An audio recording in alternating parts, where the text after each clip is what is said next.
She arrived in Wyoming wearing her wedding dress, clutching a telegram that ended her engagement before her boots ever touched the platform. Stranded, humiliated, and out of options, Evelyn Hart had nothing left, until a widowed rancher with two motherless daughters offered her a deal that would change everything. He didn't want a wife. He wanted a governess. She said yes, not knowing this desperate gamble would become the only home she'd ever truly belonged to. Stay until the end and drop a comment with the city you're watching from. I want to see how far this story has traveled. The train pulled into Larkspur Station with a groan that sounded almost sympathetic, like even the iron and steam understood what kind of day this was about to be. Evelyn Hart stood in the doorway of the passenger car a moment too long, holding her small leather case in both hands, staring out at a town that looked like it had been built in a hurry and never finished. Dust hung in the August air. A dog barked somewhere behind the feed store. And she was still wearing the dress. Not just any dress. The dress. White, with a high collar and small pearl buttons her mother had sewn on by candlelight back in Ohio, each one catching the light now like it was mocking her. She'd worn it on the train because there hadn't been time to change, because the telegram had come only 6 hours before departure, and because some foolish, stubborn part of her hadn't wanted to believe it was true. "Miss, you getting off, or you fixin' to ride back to Ohio?" The conductor's voice pulled her out of it. He wasn't being unkind, just practical, the way men out here seemed to be about everything. She nodded, gathered the hem of her skirt in one fist, and stepped down onto the platform like she was stepping off the edge of her old life entirely. Which, in a way, she was. The telegram was still folded in her glove, soft now from how many times she'd opened and closed it during the 3-day journey west. She didn't need to read it again. She'd memorized every brutal word. "Regret to inform you. Your engagement terminated. Stop. Married another stop. Do not travel stop. Wallace Pryor." 4 words too late. Do not travel. As if a telegram could outrun a train that had already left the station the moment she boarded it. As if 4 words could undo 3 days of dust and cinders, and a heart that had spent the whole ride convincing itself everything would be fine. That Wallace Pryor was simply a businessman who didn't waste money on flowery letters, that she was going to have a husband and a home and a life that finally belonged to her. Instead, she had a dress that made her look like a fool, a case with 4 dresses and a Bible in it, and $11 sewn into the lining of her coat. Miss Hart? A woman in a gray dress with a face like a closed door was waiting at the edge of the platform, arms crossed, eyes already running up and down Evelyn's wedding gown with an expression that said everything words didn't need to. "I'm Evelyn Hart, yes." "I figured word travels fast in a town this size, and a bride standing on the platform in her wedding dress with no groom in sight. Well, that travels faster than most." The woman's mouth twisted, not quite a smile. "I'm Mrs. Doyle. I run the boarding house. Mr. Pryor sent word you'd be needing a room, seeing as how things turned out." Evelyn felt the heat rise in her face, the particular shame of being a stranger whose private catastrophe had already become public entertainment before she'd even unpacked.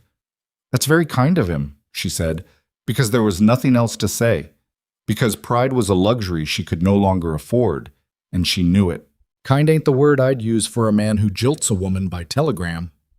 Mrs. Doyle picked up Evelyn's case without asking, the closest thing to sympathy the woman seemed capable of offering.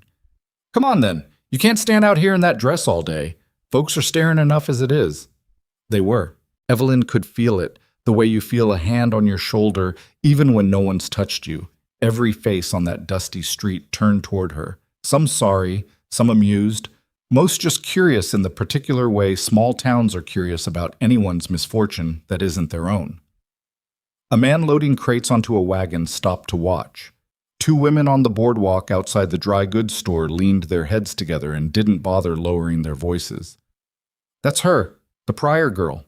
Came all this way and he up and married Caroline Ashby instead, if you can believe it. Poor thing, still got the dress on and everything." Evelyn kept her chin up and her eyes forward, the way her mother had taught her to walk into a room full of judgment, but inside she felt something crack that she wasn't sure would ever fully mend. She was 24 years old, 3,000 miles from anything familiar, and she had just learned in the cruelest way possible that a man's word, even a man's signed letter of proposal, meant exactly nothing once he found something he wanted more. The boarding house was small, and smelled of lye soap and old wood smoke. Mrs. Doyle showed her to a narrow room on the second floor, set the case down at the foot of the bed, and stood in the doorway with her arms crossed again, studying Evelyn the way a person studies a problem they haven't decided whether to solve. "You got people back east who'll wire you fare home?" "No," Evelyn said. It came out smaller than she meant it to. The truth was uglier than she wanted to admit even to herself. Her father had died owing money. Her mother had remarried a man who made it clear there wasn't room in his house for a grown daughter, and the entire reason she'd accepted a marriage to a man she'd never met was that there had been nothing left for her in Ohio to go back to. She had crossed half a country on the promise of a future. Now she had $11 and a wedding dress and absolutely nowhere to be a Mrs. Doyle's face didn't soften exactly, but something in it shifted. "Room's $2 a week, board included if you don't eat like a horse." She paused. "You got a trade? Sewing, teaching, anything?" "I taught for 2 years before my father passed." "Well, there's no school positions open right now, but you might check with Reverend Tate. He's sometimes—" Mrs. Doyle stopped herself, frowning, as if she'd remembered something. "Actually, there's a man comes into town for supplies on Thursdays, Cole Mercer.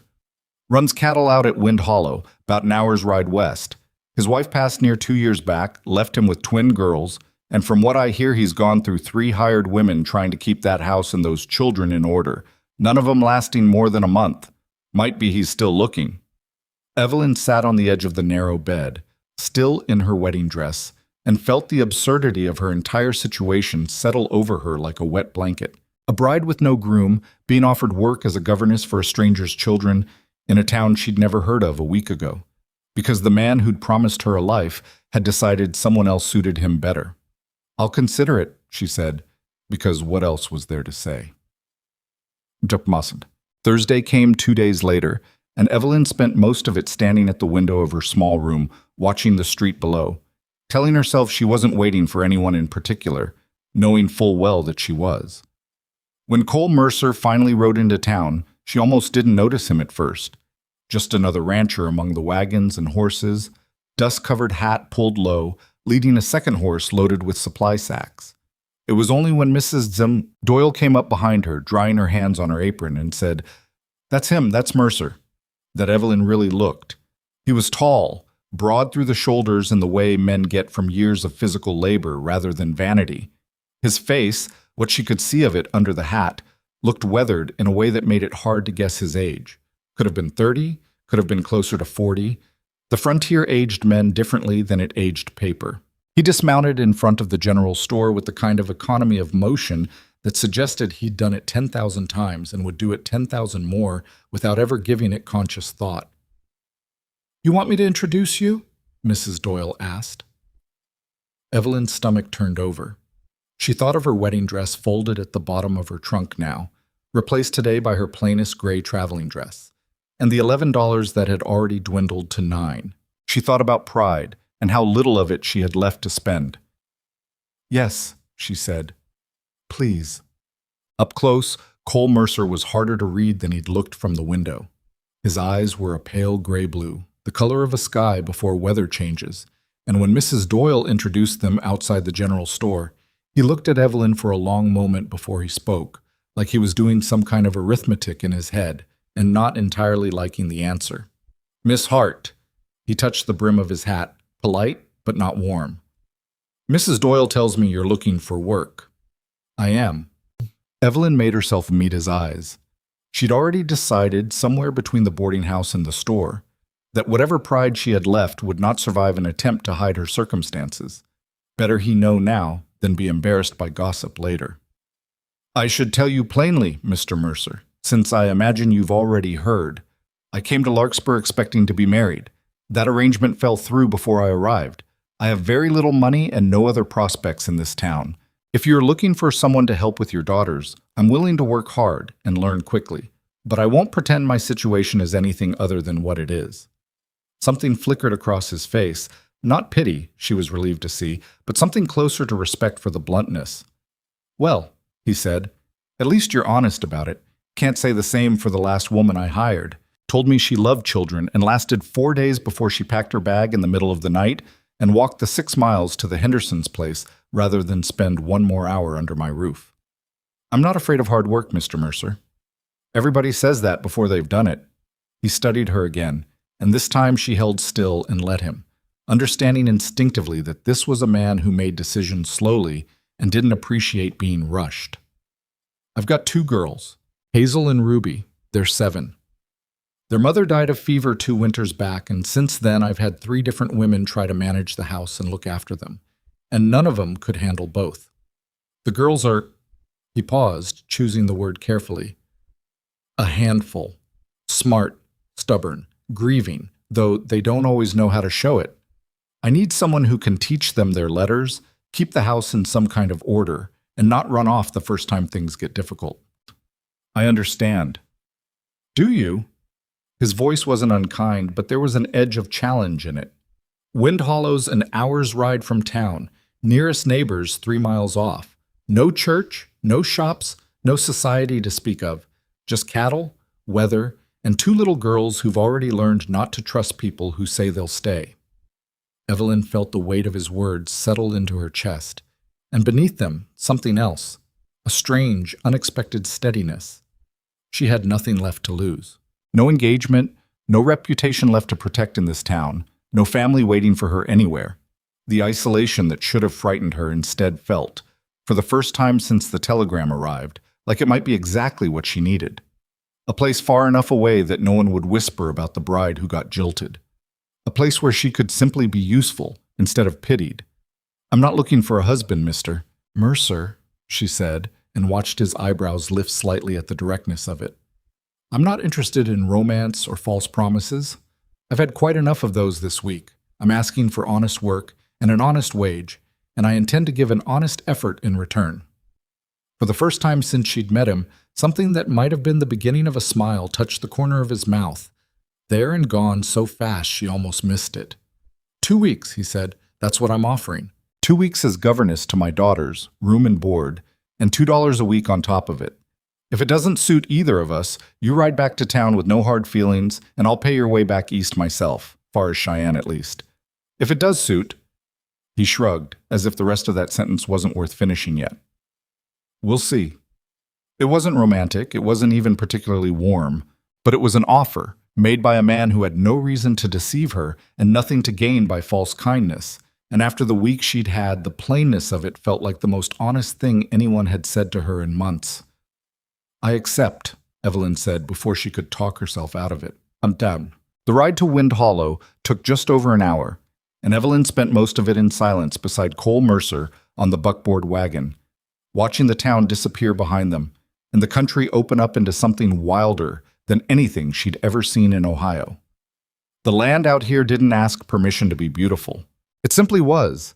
Endless grass turning gold in the late summer light, distant mountains blue and jagged against the sky, hawks circling so high they looked like specks of ash caught in the wind. It's a lot of nothing, I know, Cole said eventually, breaking the silence in a voice that suggested he wasn't entirely comfortable with silence either, not with a stranger beside him. Took me a long time to learn to love it. My wife never did. Not really. She tolerated it for me. Evelyn glanced at him, surprised he'd offered that much without being asked. What was her name? Sarah. He kept his eyes on the road, on the horses, anywhere but on Evelyn. She was from Missouri. Town girl like you, I suppose. Never quite got used to the quiet out here, said it pressed on her ears sometimes, the way silence does when you're not used to it. He paused, his jaw working. Fever took her 2 winters back. Quick, as these things go, though I don't suppose 2 weeks of watching someone die ever feels quick when you're the one watching. I'm sorry. Everybody's sorry. His voice wasn't bitter, just tired. The particular tiredness of a man who'd heard the same condolence so many times it had worn smooth and meaningless, like a coin handled too often. The girls took it hard. Still do, I think, even if they don't talk about it much anymore. Hazel gets quiet sometimes, goes off by herself. Ruby gets loud, like if she makes enough noise, nobody'll notice she's sad underneath it. He shook his head. I'm not much good at the soft parts of raising them. Never was, even when Sarah was alive to handle that side of things. I know cattle and weather and how to keep a roof from leaking, I don't know how to braid hair or settle a nightmare or explain to a 7-year-old why her mother isn't coming back. Evelyn found herself studying his profile, the tightness around his eyes, the way his hands held the reins like he was gripping something heavier than leather. Whatever else Cole Mercer was, however blunt and weathered and closed off, he was clearly a man trying, in his own limited way, to do right by two children he didn't know how to comfort. It moved something in her she hadn't expected to feel, not after the week she'd had, not after deciding she was done feeling anything for anyone who wasn't family. "I lost my father 3 years ago," she said quietly. "I understand grief doesn't follow a schedule. It comes when it wants, however much time has passed." Cole glanced at her then, just briefly, something unreadable passing behind his pale eyes. "Suppose you do understand at that."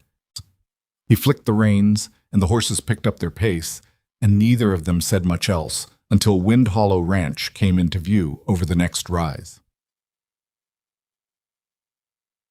The ranch house was modest but sturdy, a 2-story timber building with a wraparound porch and smoke curling from the chimney despite the August heat. Someone keeping a fire going for cooking, Evelyn guessed. A barn stood off to one side, larger than the house itself, and beyond it, fields of grazing cattle stretched out toward the horizon, dotted here and there with hands on horseback, moving slow through the heat. Before the wagon had even fully stopped, the front door of the house banged open and 2 small figures came tumbling out onto the porch, identical in their dirt-smudged dresses and wild brown braids coming loose at the ends. "Pa! Pa!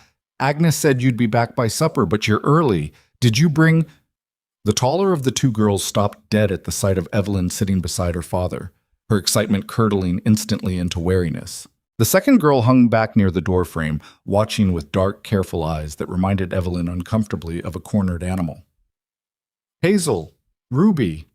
Cole climbed down from the wagon and came around to help Evelyn descend, his hand brief and impersonal at her elbow.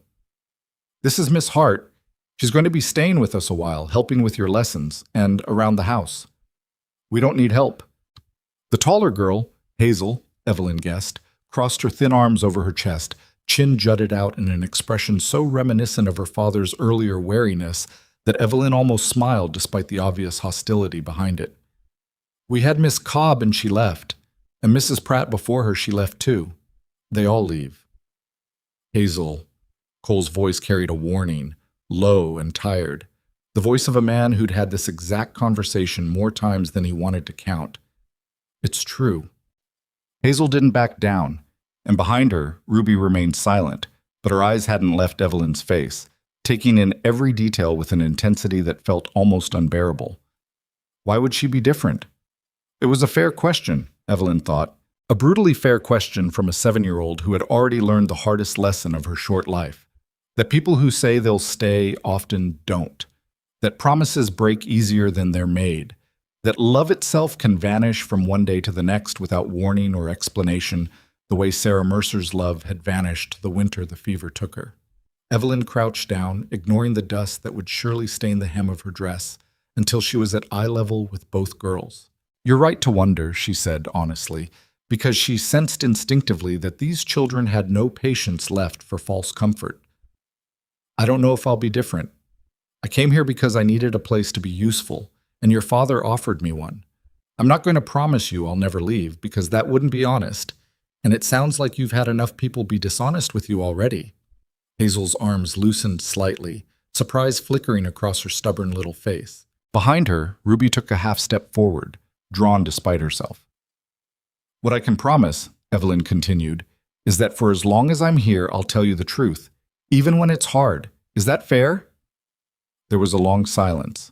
Cole stood off to the side, watching with an expression Evelyn couldn't quite read, something between skepticism and cautious hope. Finally, Ruby spoke for the first time, her voice small and rough, like it hadn't been used much that day. "Did you bring any books?" "I did," Evelyn said, surprised and relieved by the question's simplicity. "Several, actually. A whole case full." "What kind?" "Stories, mostly. Some history. A book of poems my mother used to read to me." Ruby's eyes, so wary a moment before, lit with something that looked almost like hunger. Hazel, despite her crossed arms, was clearly listening too, her stubbornness wavering just slightly at the mention of stories. "Miss Cobb didn't read to us," Ruby said. "She said we were too old for it." "You're never too old for a good story," Evelyn said, and meant it. "Perhaps tonight, if your father doesn't mind, I could read one before bed, just to start." Cole cleared his throat, and when Evelyn glanced up at him, she caught something unguarded in his expression for just a moment. Relief, maybe, or something close to it. The look of a man who had been holding his breath without realizing it and had just been allowed to exhale. "I don't mind," he said. "Don't mind at all." What? That evening, after a supper of beef stew and hard bread that the ranch's stern, gray-haired housekeeper Agnes Doyle, no relation to the boarding house Mrs. Doyle, Evelyn would later learn, though the coincidence had startled her, served with minimal conversation and several long, assessing looks in Evelyn's direction, Evelyn found herself sitting on the edge of the girls' shared bed with a worn copy of fairy tales open across her lap. Hazel sat stiffly at first, arms still crossed, clearly determined not to enjoy whatever was about to happen.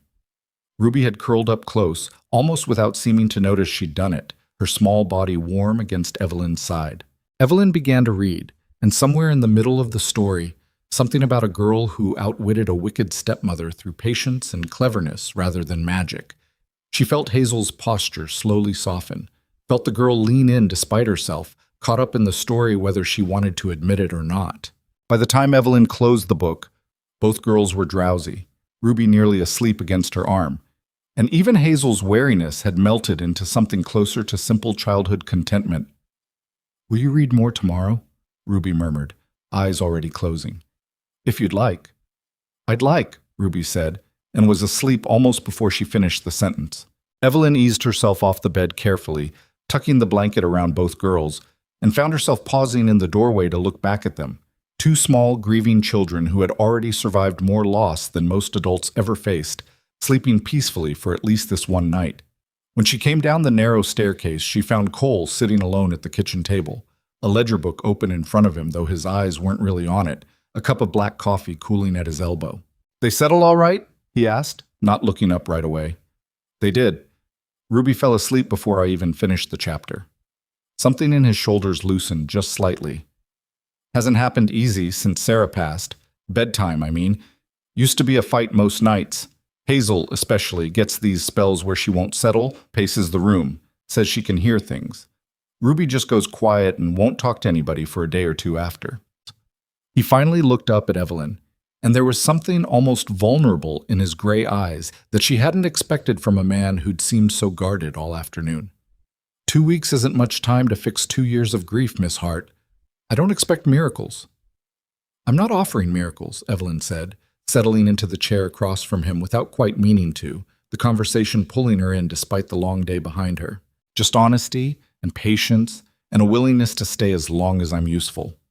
Cole studied her for a long moment, the kind of look that made her wonder exactly what he was seeing, a desperate woman with nowhere else to go, or something else entirely, something he hadn't expected to find when he'd made his offer outside the general store that afternoon. "You didn't have to crouch down to their level like that," he said finally. "Most folks talk down to children, especially ones who've been difficult. You didn't." "They've had enough people break promises to them," Evelyn said. "I wasn't going to add to it by pretending I could promise what I can't." "No." Cole's mouth quirked, not quite a smile, but close to one. "Suppose you weren't." He closed the ledger book, the conversation apparently at its natural end, and stood, the chair scraping against the wood floor. "Agnes will show you to your room. It's small, I'm afraid, but it's warm and it's dry, which is more than some folks out here can say." "Thank you, Mr. Mercer." "Cole's fine," he said, surprising her again. "Out here, formality doesn't last long. Too much work to do for it." Evelyn watched him disappear toward the back of the house, his boots heavy and even on the floorboards, and sat alone at the kitchen table for a long moment afterward, turning the events of the day over in her mind like a stone she couldn't quite stop touching. 3 days ago, she had boarded a train believing her future was settled, believing a man she'd never met would meet her at the platform, and a comfortable, predictable life would unfold from there exactly as planned. Instead, she had arrived to humiliation and a telegram that shattered everything, only to find herself now, impossibly, sitting in the kitchen of a stranger's ranch 100 miles from anyone who knew her name, having just put two grieving little girls to bed with a fairy tale. It wasn't the life she'd imagined. It wasn't even close. But for the first time since the conductor had called out Larkspur Station and she'd stepped down into a town full of staring eyes and whispered pity, Evelyn Hart felt something other than despair settling in her chest. It felt strangely like the beginning of something. She didn't yet know what. She only knew that whatever waited for her at Wind Hollow Ranch, whatever these next 2 weeks held, whatever Cole Mercer's careful, guarded heart was hiding behind those pale gray eyes, whatever wounds Hazel and Ruby carried that no amount of reading aloud could fully heal, she was no longer the abandoned bride standing alone on a train platform. She was simply Evelyn.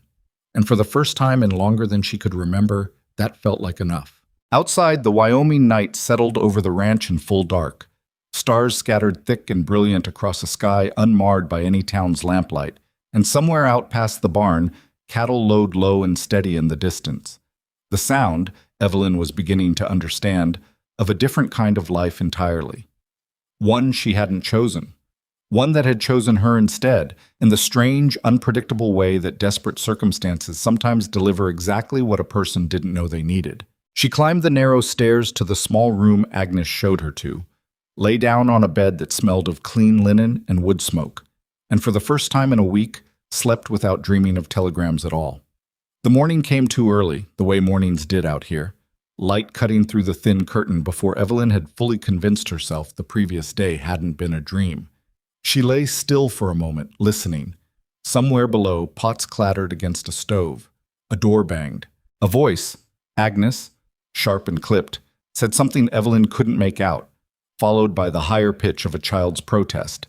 She dressed quickly, pinning her hair back with hands that hadn't quite steadied yet, and went downstairs to find the kitchen already in motion without her. Agnes Doyle stood at the stove with her back straight as a fence post, flipping flapjacks with the brisk efficiency of a woman who'd done it 10,000 mornings before this one and resented every single repetition equally. She didn't turn when Evelyn entered. Table's there. Plates are there. Girls eat at 6 sharp. Mr. Mercer's already out with the hands. Won't be back till noon most days. Good morning to you too, Evelyn said, more out of habit than any real expectation of warmth.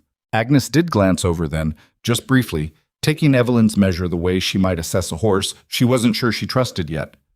We'll see how good it is by supper. She turned back to the stove. 3 women before you sat right where you're standing, all bright-eyed their first morning. None of them lasted.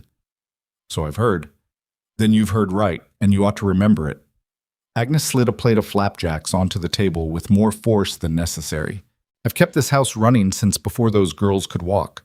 I buried their mother's good dishes because Hazel kept breaking them out of spite, and I've nursed Ruby through fevers that had her father pacing the porch till dawn. I don't need help. I need somebody who won't make more work for me than they save. Evelyn understood, beneath the bluntness, something closer to grief than hostility. A woman who had watched this household come apart and had been holding the pieces together with sheer stubbornness ever since, wary of anyone new disturbing the fragile order she'd built. I don't intend to make work for you, Mrs. Doyle. I intend to earn my place. We'll see, Agnes said again, but there was something marginally less sharp in it this time. The girls came down a few minutes later, Hazel already half-dressed for outdoor chores in a faded blue dress with the hem let out twice, Ruby trailing behind her with her hair still in the loose, sleep-mussed braid from the night before. Both of them eyed Evelyn over their flapjacks with the wary curiosity of children deciding whether yesterday's truce still held in daylight.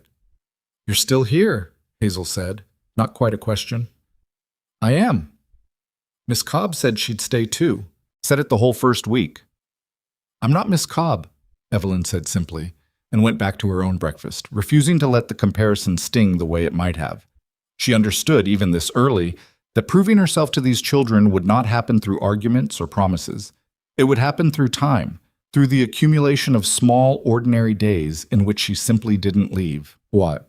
The lessons began that same morning, in a small room off the kitchen that had clearly once been intended as a sitting room before practicality turned it into something closer to storage. A desk pushed against one wall, a shelf of mismatched books, sunlight coming through a window streaked with dust. Evelyn had taught children before, back in Ohio, in a proper schoolroom with proper supplies and children who, whatever their individual struggles, had not buried a mother before the age of 6. She quickly discovered that none of her previous experience had prepared her for Hazel and Ruby.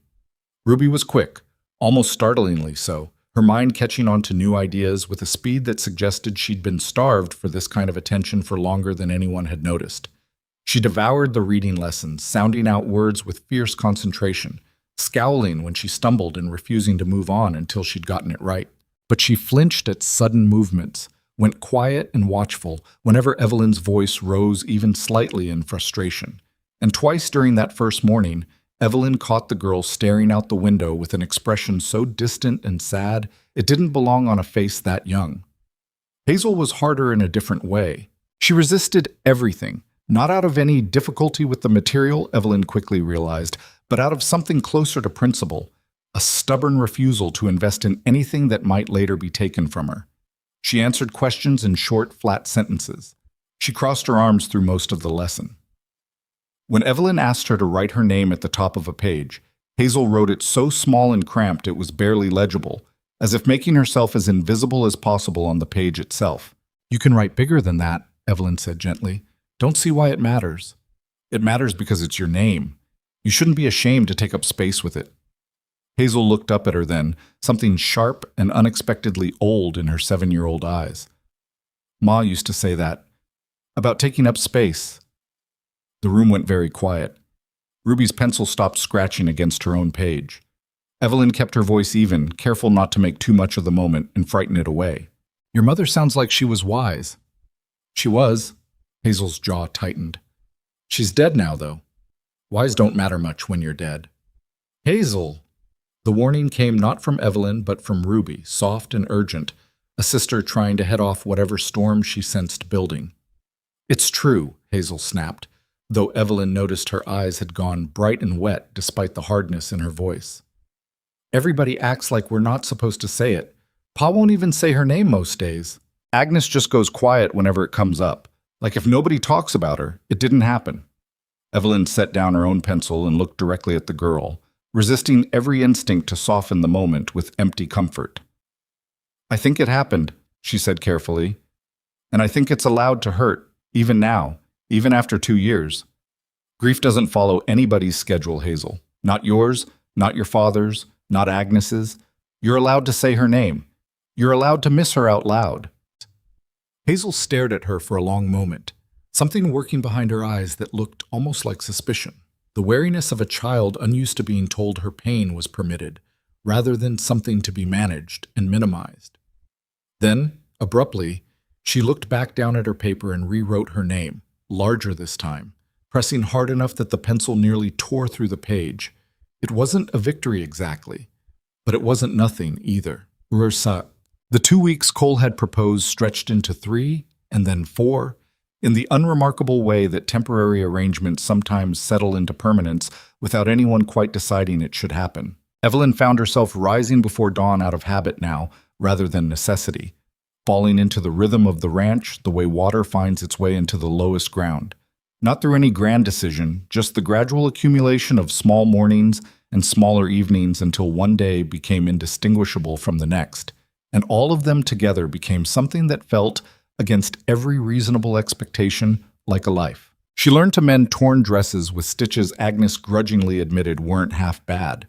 She learned which of the hands tracked mud into the kitchen out of carelessness and which did it out of plain forgetfulness, and which words got results with each. She learned the particular silence of the house at night, after the girls were asleep and Cole had finished whatever ledger work or repairs occupied his evenings, a silence that felt less lonely with each passing week, filled now with the small sounds of a household that had begun, however cautiously, to function as one.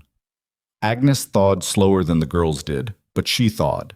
It started small, an extra biscuit set aside for Evelyn without being asked, a grudging, "You did that right," after Evelyn managed to get a particularly stubborn stain out of one of Ruby's dresses.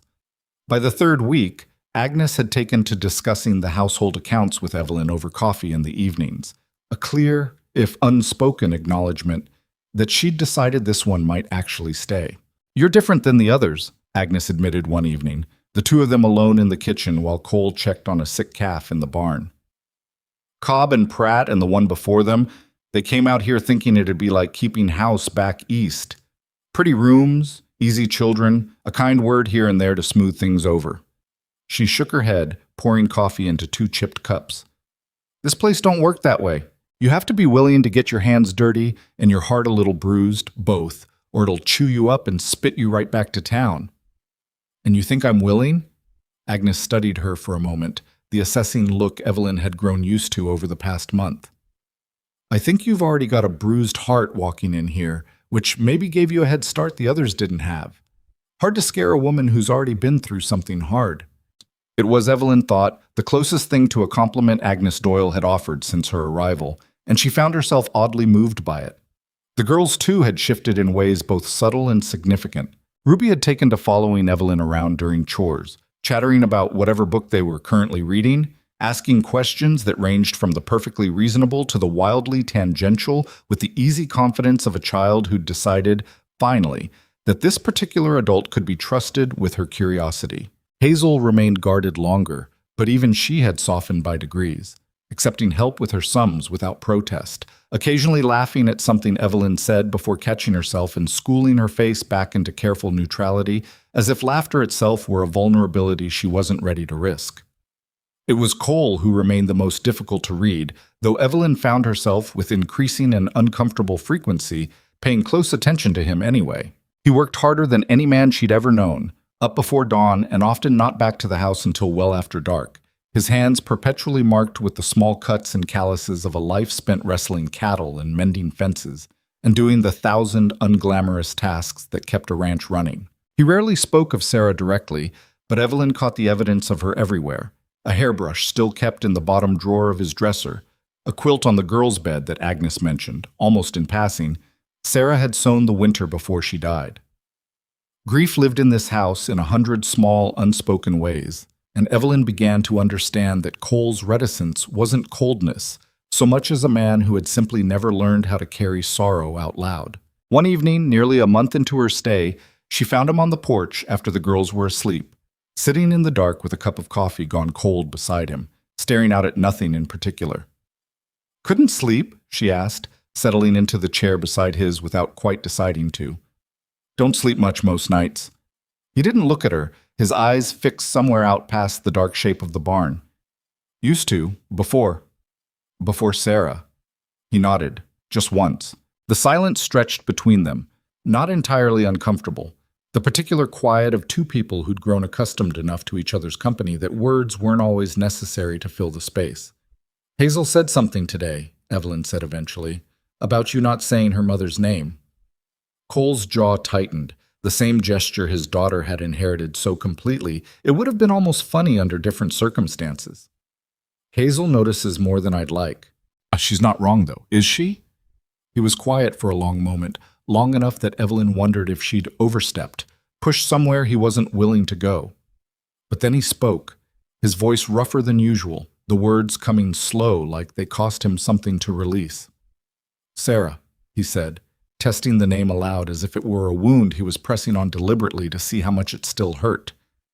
"She used to sit right here, on this porch, every evening, regardless of weather. Said it was the only quiet she got all day, with 2 babies underfoot." A ghost of something, not quite a smile, crossed his face. "I sit out here some nights, and it's like I can still feel her beside me. Other nights it just feels empty. Don't rightly know which is worse." "You don't have to know," Evelyn said softly. "Grief isn't a problem to be solved, Cole. It's just something you carry differently as time goes on."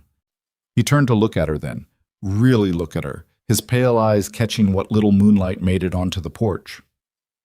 "You talk about it easier than most folks. Grief, I mean." "My father," Evelyn said, 3 years ago.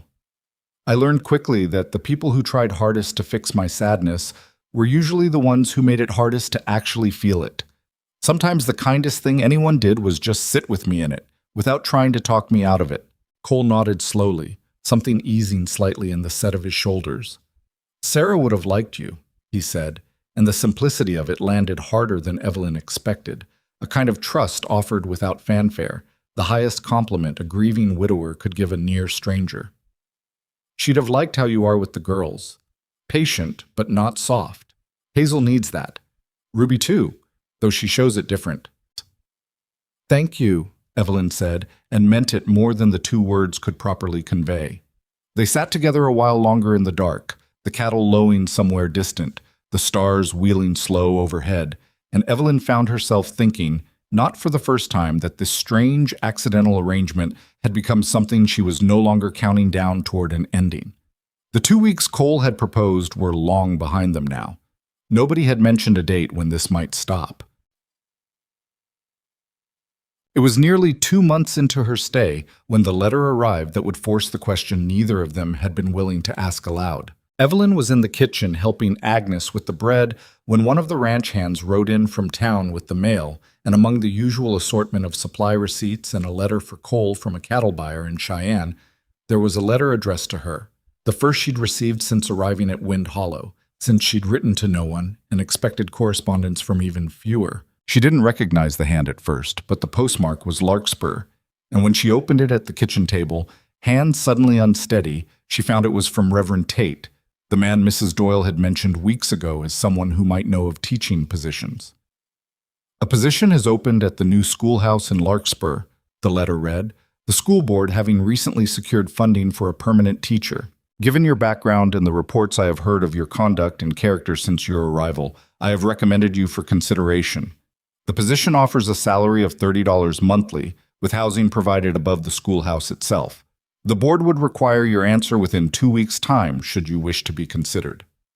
Evelyn read the letter twice, then a third time, something complicated rising in her chest that she couldn't immediately name. $30 a month was more than triple what Cole paid her. A permanent position, her own housing, the respectability of a proper teaching post rather than the makeshift arrangement she currently occupied. The kind of independent, secure future she had once imagined for herself before the telegram had taken even the illusion of security away. It was by any practical measure exactly the kind of opportunity she should have been thrilled to receive. Instead, she sat at the kitchen table for a long time after reading it, listening to Hazel and Ruby's voices drifting in from the yard where they were chasing one of the barn cats with the particular shrieking joy of children who had, somewhere in the past 2 months, remembered how to simply be happy. "What's the matter?" Agnes asked, noticing Evelyn's stillness from across the kitchen. "Bad news?" "No," Evelyn said slowly. "Not bad, just complicated." She told Agnes about the letter, watching the older woman's face carefully as she did, and saw something shift across it. Not surprise exactly, but a kind of resigned understanding. The look of a woman who'd half expected this moment to arrive eventually and had been bracing herself against it without quite admitting it. $30 a month is a fine offer, Agnes said carefully. Respectable position, your own roof, your own wages. No man's charity standing between you and your independence. She paused, her hand still working the bread dough, not quite meeting Evelyn's eyes. You'd be a fool not to consider it serious. I know. But... Evelyn looked out the window, toward the girls still playing in the yard, toward the barn where Cole's voice could be heard, distant and steady, directing one of the hands through some task. But I don't know how to leave them, she admitted, the words surprising her even as she said them, the truth of it landing with more weight than she'd expected. 2 months ago, I would have taken this offer without a second thought. Now I think about Hazel finally writing her name large enough to read, and Ruby falling asleep against my shoulder every night during stories. And I don't know how to simply pack a bag and ride away from that for $30 a month and a roof of my own. Agnes was quiet for a long moment, her hand stilling on the dough. Does Mr. Mercer know about the letter? Not yet. You ought to tell him. Agnes's voice was gentler than Evelyn had ever heard it, an unfamiliar softness that made the words land harder somehow. Whatever you decide, he deserves to know what's being weighed against staying here. Man like Cole, he won't beg you to stay. Pride won't let him, even if it'd serve him better to swallow it. But he deserves the chance to know what's at stake, all the same. She told him that evening after supper, the girls already upstairs and Agnes having retreated to her own room with a tact Evelyn suspected was deliberate. Cole sat across the kitchen table from her, the letter between them, his expression carefully unreadable as he read it through once, then set it down with a kind of deliberate stillness. $30 a month, he said finally. That's good money. More than fair for a teaching post. It is. And housing of your own. Independence. He looked up at her, his pale eyes steady, giving nothing away. That's everything you came west looking for in the first place, isn't it? Before things went sideways with Pryor. I suppose it is. Cole nodded slowly, his jaw working the way it did whenever he was choosing his words with particular care. You should take it then. The words landed like a physical blow, though Evelyn understood, even as her chest tightened painfully around them, that he likely meant them as something close to generosity, a man stepping back from a claim he'd never explicitly made, refusing to let gratitude or convenience trap a woman into a life she hadn't truly chosen for herself. Just like that? She heard herself ask, unable to keep a thread of something sharp from her voice. You'd have me leave, just like that? I'd have you do what's right for you, Cole said, and there was real difficulty in his voice now, the words clearly costing him something significant to say. You came here with nothing, Evelyn. No money, no prospects, a broken engagement hanging over you like a storm cloud. I offered you 2 weeks of work because I needed help and you needed somewhere to land, and that's all it was supposed to be. He paused, his hands flat on the table, not quite meeting her eyes anymore. It turned into more than that. I know it did. The girls love you. Agnes trusts you, which is saying something, considering how she's run off every other woman I've hired. And He stopped himself, the sentence hanging unfinished in the air between them, and Evelyn felt her heart pounding hard enough that she was certain he must be able to hear it across the small distance of the table. You what, Cole? It doesn't matter what I think, he said, his voice rougher now, retreating from whatever he'd nearly admitted. What matters is you deserve a life that's actually yours, not one you fell into because a telegram ruined your plans and you had nowhere else to go. If this teaching position is the future you actually want, I won't stand in the way of it. I won't let gratitude or convenience be the only reasons you stay somewhere, when you could have something better, something you chose with your eyes open instead of out of desperation. It was, Evelyn realized, the most generous thing anyone had said to her in longer than she could remember. A man deliberately stepping back from his own wants, however unspoken, to ensure she wasn't trapped by circumstance into a life she hadn't freely chosen. And it broke something open in her chest, even as it filled her with the frustration she didn't fully understand yet. I need to think, she said finally, because it was true, and because she didn't trust herself to say anything else in that moment without revealing more than she was ready to. Take whatever time you need, Cole said, and there was something in his voice that sounded almost like resignation, like a man already bracing himself for an answer he expected but didn't particularly want. She found Hazel and Ruby in their shared room later that night, neither of them quite asleep yet despite the late hour. The candle on their nightstand burned low. They were waiting for her, she realized, waiting for the story she'd promised, the small ritual that had become as fixed a part of their evenings as supper itself. But tonight, before she could open the book in her hands, Hazel spoke first, her voice unusually small in the dim light. Pa told us about the letter. Evelyn's chest tightened. Did he? He said you might be leaving. Ruby's voice came from the other side of the bed, thin and frightened in a way that cut straight through Evelyn's careful composure. To go teach school in town. It's only a possibility, Evelyn said carefully, sitting on the edge of the bed between them. I haven't decided anything yet. But you might. Hazel's chin trembled, the stubborn defiance she usually wore like armor cracking visibly under the weight of the question. You might leave like everybody else. Hazel, you said you wouldn't promise to stay forever. The words came out fast now, almost angry, the particular anger of a child trying desperately to protect herself from a hurt she could already feel coming. You said that the first day, remember? You said you couldn't promise, so I guess I shouldn't be surprised.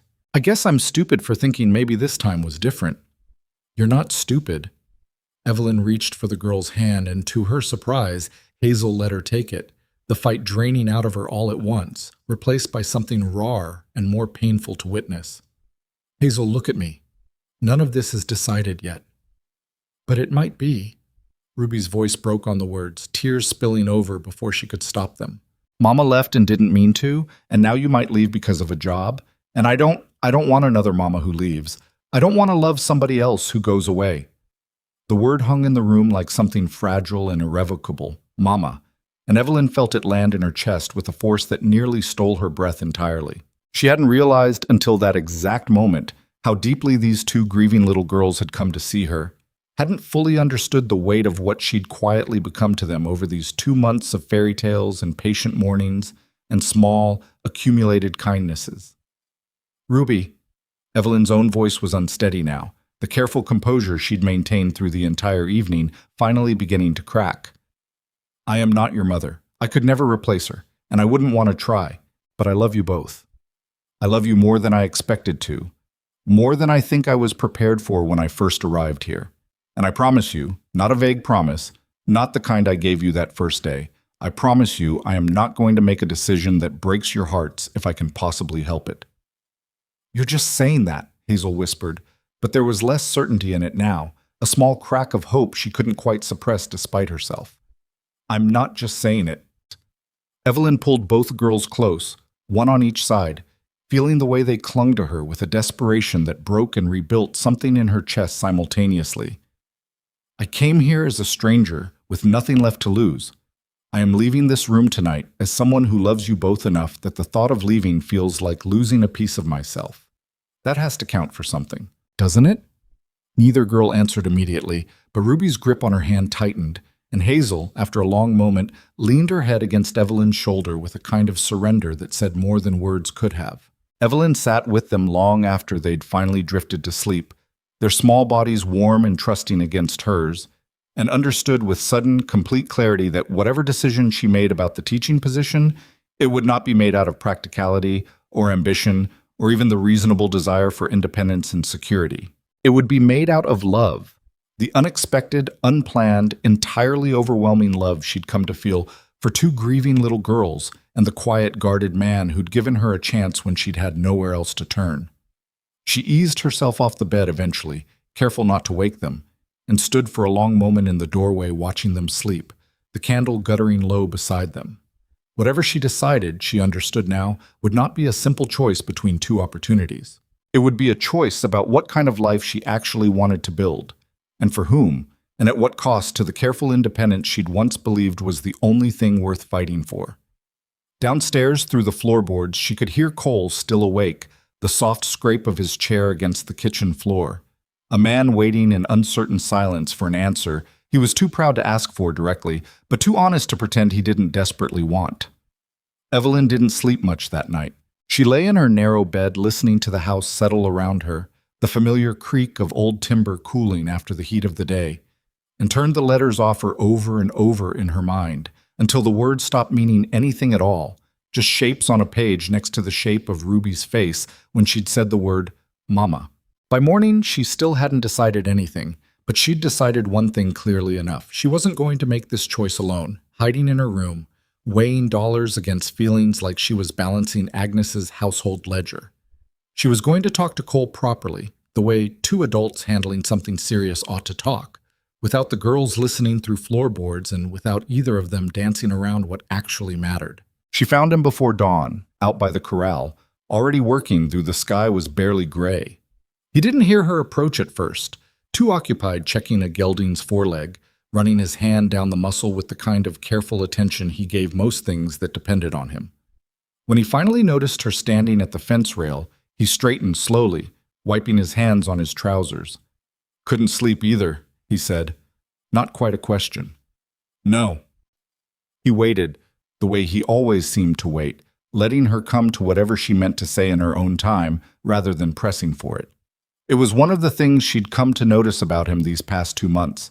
For a man so blunt about practical matters, he had an odd patience when it came to anything emotional, as if he understood instinctively that some things couldn't be hurried without breaking. "The girls are frightened," Evelyn said finally. "Hazel thinks I'm going to disappear the way everyone else has. Ruby called me," her voice caught slightly. "She called me Mama last night. Not on purpose, I think. It just came out." Something crossed Cole's face, quick and complicated, gone before she could read it fully. "She's never said that, not to anybody. Not even to Sarah's sister when she visited last spring. I told them I wasn't going to make a decision that breaks their hearts if I can help it." "That's a hard promise to keep," Cole said quietly. especially when keeping it might mean breaking your own life open instead. Evelyn looked at him directly, the gray morning light catching the tired lines around his eyes, the stubble he hadn't yet had time to shave, all the small, unglamorous evidence of a man who worked too hard and slept too little and had spent 2 years holding a household together through sheer force of will. "Why did you tell me to take the position?" she asked. "Last night. Why didn't you just say what you actually wanted?" His jaw tightened, the same gesture Hazel had inherited so precisely. For a long moment, she thought he wasn't going to answer at all, that he'd retreat the way he so often did into silence and ranch work and the safety of things that didn't require him to say anything difficult out loud. "Because what I want isn't a fair thing to ask of you," he said finally, the words coming slow and rough. "I've got 2 girls who need a mother and a ranch that needs a wife who can run a household. And if I told you what I actually wanted, you'd never know whether you were staying because you chose to or because you felt obligated to fix what's broken here. I won't do that to you. I won't be another person who traps you into a life you didn't pick for yourself. And if I told you," Evelyn said carefully, her heart hammering hard enough that she was sure he could see it in her face, "that I am choosing it, that I've thought about $30 a month and my own roof and everything that's supposed to matter to a woman in my position, and none of it weighs anything next to 2 little girls who finally believe somebody might actually stay."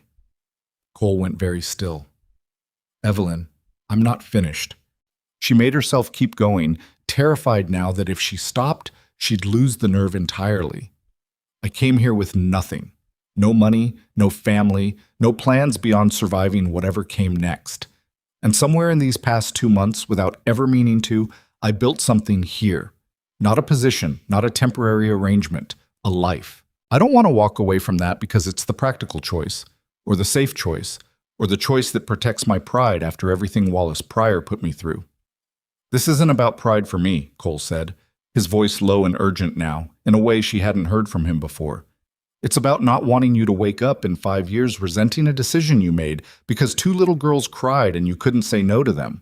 That's not fair to you. You deserve better than a life built out of guilt." "It's not guilt." Evelyn stepped closer, close enough now that she could see exactly how tired he was, how much this conversation was costing him to have.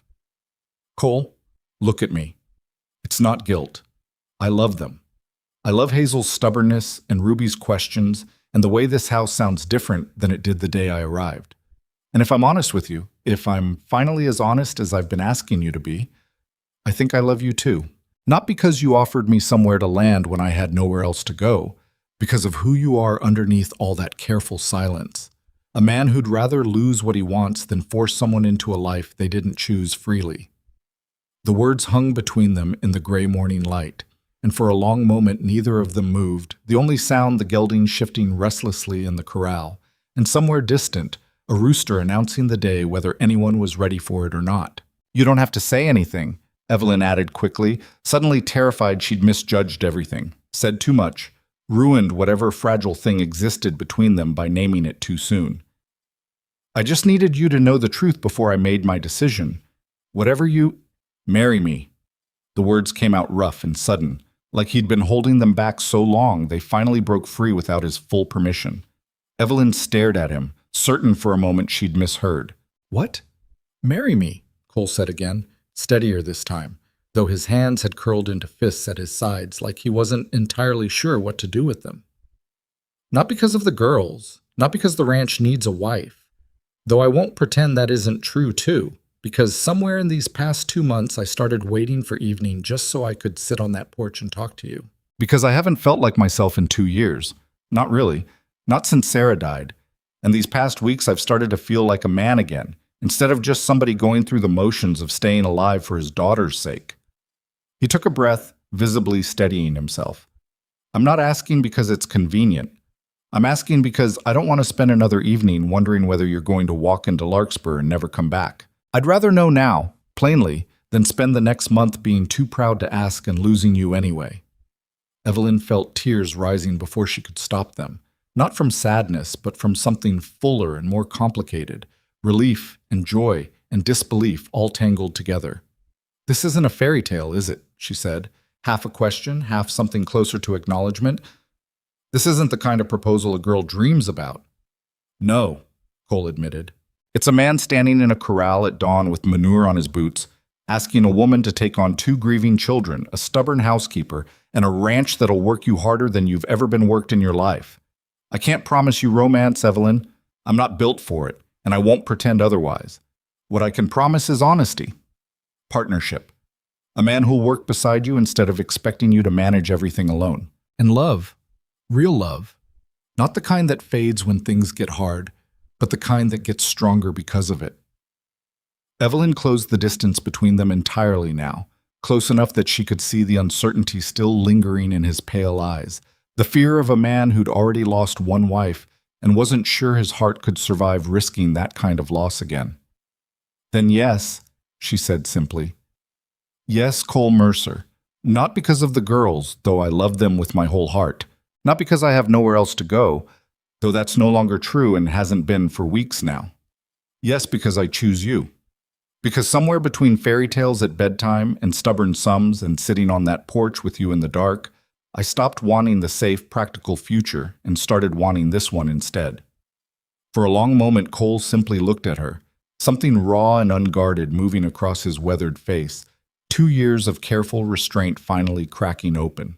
Then he reached for her hand, calloused fingers closing gently around hers, and Evelyn felt the warmth of it settle through her entire body, like sunlight breaking through clouds after a long gray winter. I should warn you, he said, a ghost of a smile finally breaking through. Agnes is going to have opinions about this. Evelyn laughed despite herself, the sound surprising her with how light it felt after the heaviness of the past 24 hours. I imagine she's had opinions about this for weeks already, whether either of us noticed or not. Agnes did, in fact, have opinions, though they arrived in the particular sideways manner Evelyn had come to expect from her. When Cole and Evelyn walked into the kitchen together that morning, hands still loosely joined, though they'd separated them before anyone could see, Agnes took one look at their faces and set down the spoon she'd been using to stir the porridge with a clatter against the pot. Well, she said, hands going to her hips, it's about time. You knew? Evelyn asked, startled. Knew? Agnes snorted, though there was warmth underneath the gruffness now, something almost fond. Girl, I've watched that man sit on the porch every evening for 2 months talking to you like the sun rose and set on whatever you had to say. I've watched you read to those children like they were your own flesh and blood since the second week you were here. The only people in this house who didn't know were the two of you, apparently, too stubborn or too proud or too scared to admit what was sitting right in front of you. Cole's ears had gone red, an expression Evelyn found she rather liked seeing on his usually composed face. We haven't told the girls yet. Well, you'd best do that quick, Agnes said, already turning back to the stove, though not before Evelyn caught the briefest glimpse of something suspiciously close to tears in the older woman's eyes. Because if I know those two, and I do, they'll have figured it out themselves inside the hour, just from the way you're both standing there grinning like fools. She wasn't wrong. When Hazel and Ruby came down for breakfast a few minutes later, both girls stopped dead in the doorway, eyes moving from Evelyn to Cole and back again, with the particular sharp instinct children seem to develop for detecting changes adults think they've successfully hidden. Something happened, Hazel said, narrowing her eyes with the seriousness of a much older child. Sit down, Cole said, gesturing to the table, and we'll tell you. They sat, Ruby practically vibrating with anticipation, Hazel maintaining her careful skepticism, though Evelyn could see the hope flickering underneath it, fighting against the armor the girl had built so carefully over the past 2 years. Miss Hart has agreed to marry me, Cole said, plain and direct as everything he ever said. Which means, if you'll have her, she'd be your stepmother, not replacing your mama, he added quickly, glancing toward Evelyn for support, but staying, for good this time. Not 2 weeks, not a temporary arrangement, family. For a moment, neither girl said anything, the kitchen silent except for the crackle of the fire and Agnes's deliberately loud clattering of dishes, the older woman pretending not to be entirely absorbed in the scene unfolding behind her. Then Ruby burst into tears. Not sad tears, Evelyn realized quickly, gathering the girl into her arms as she launched herself across the kitchen, but the overwhelmed, joyful kind that came from a child who'd been braced for loss and received the opposite instead. Hazel held back a moment longer, her jaw working the way her father's did, fighting against whatever instinct told her hope was dangerous, that believing too quickly only made the eventual disappointment worse. But when Evelyn extended her free arm toward her, Hazel finally crossed the kitchen too, burying her face against Evelyn's shoulder with a fierceness that said everything her stubborn pride wouldn't let her voice aloud. "You're not going to leave," Hazel said, muffled against the fabric of Evelyn's dress, somewhere between a question and a plea. "No," Evelyn said, holding both girls close, feeling Cole's hand come to rest gently on her shoulder. The four of them gathered together in a kitchen that had finally, after 2 long years, begun to feel like a whole family again, rather than the broken pieces of one. "I'm not going to leave. Not ever, if I have any say in it." She wrote to Reverend Tate that same afternoon, thanking him for his confidence in her but declining the teaching position, explaining simply that her future now lay at Wind Hollow Ranch rather than the schoolhouse in Larkspur. The letter felt strange to write, a door closing on the version of independence she'd once believed was the only path worth choosing, but writing it brought none of the regret she'd half expected. Instead, sealing the envelope, she felt only a quiet, settled certainty that she'd chosen correctly. The wedding itself, they decided, would wait until the following month, once the autumn cattle drive was finished, and Cole could spare the time without leaving the ranch short-handed. It gave them all something to look forward to through the long, hard work of preparing for winter, gave the girls a date to count down toward with the kind of anticipation only children seemed capable of sustaining. Marking days off a calendar, Hazel kept tacked to the wall of their shared room with painstaking, determined X's. But the weeks leading up to the wedding were not without their difficulties, and Evelyn quickly learned that love, even chosen, certain love, did not erase the practical and emotional complications of building a life from circumstances as unconventional as theirs. Word traveled fast through Larkspur, the way word always did in a town that size, and by the time Evelyn and Cole made their first trip into town together as an engaged couple, the gossip had clearly preceded them. Some of it was kind enough.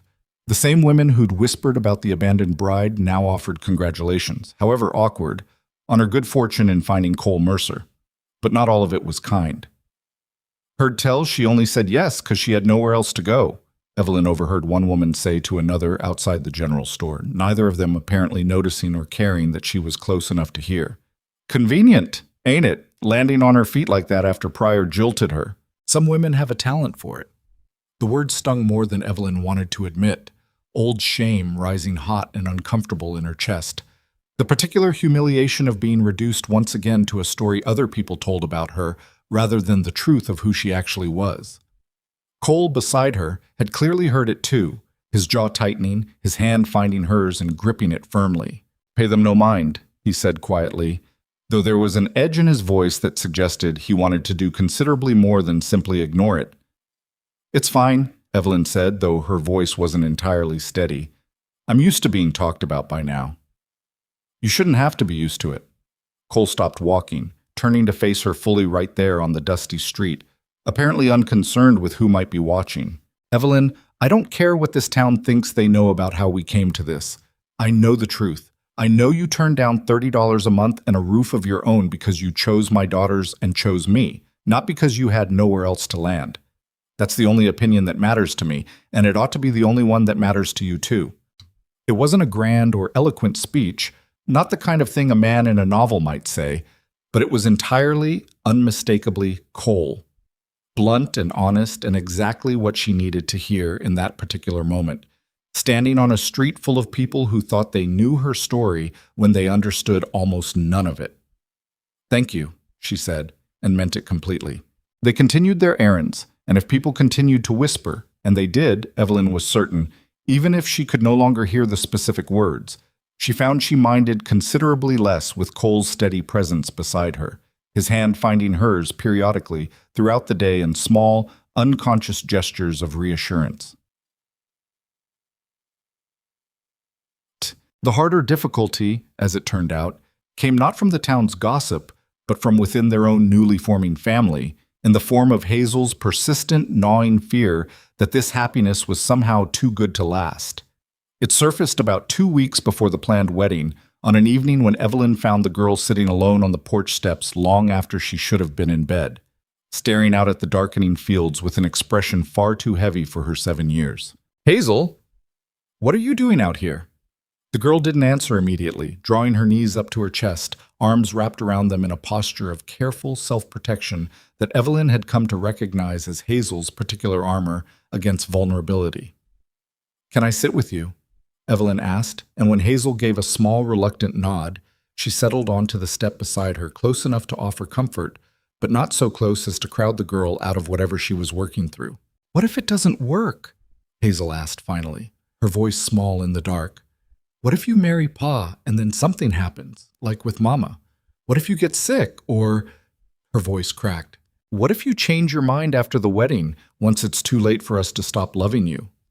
Evelyn felt the question land with the full weight it deserved, understanding instinctively that this wasn't simple childish anxiety, but the very real, very legitimate fear of a child who had already watched love disappear once through no fault of her own, and had no guarantee it couldn't happen again. "I can't promise you nothing bad will ever happen," Evelyn said carefully, refusing to offer the false comfort she sensed Hazel would see through immediately. "I wish I could. I wish I could promise you that loving people never costs anything, that nobody you love will ever leave or get sick or die. But that wouldn't be honest, and you deserve honesty more than you deserve comfortable lies." Hazel's jaw trembled, but she nodded, accepting the truth even as it clearly hurt to hear. "What I can promise," Evelyn continued, "is that I'm not going anywhere by choice. Not because things get hard, not because I find something more convenient, not because loving you and Ruby and your father ever stops feeling worth the risk. Your mother didn't choose to leave you, Hazel. Sickness took her, and that's a terrible, unfair thing that happened to all of you, and I understand why it makes loving anyone else feel dangerous now.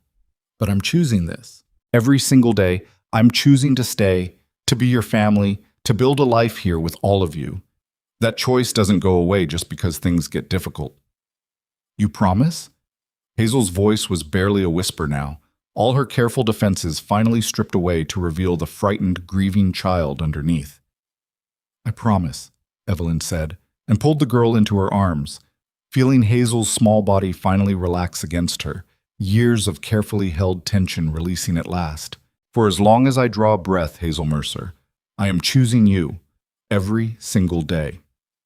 They sat together on the porch steps for a long while after that, until Hazel's breathing finally evened out into something close to sleep against Evelyn's shoulder, and Evelyn carried her inside, tucking her beside Ruby in the bed they shared, watching both girls sleep with a fierce, protective love that felt, in that quiet moment, like the truest thing she'd ever known.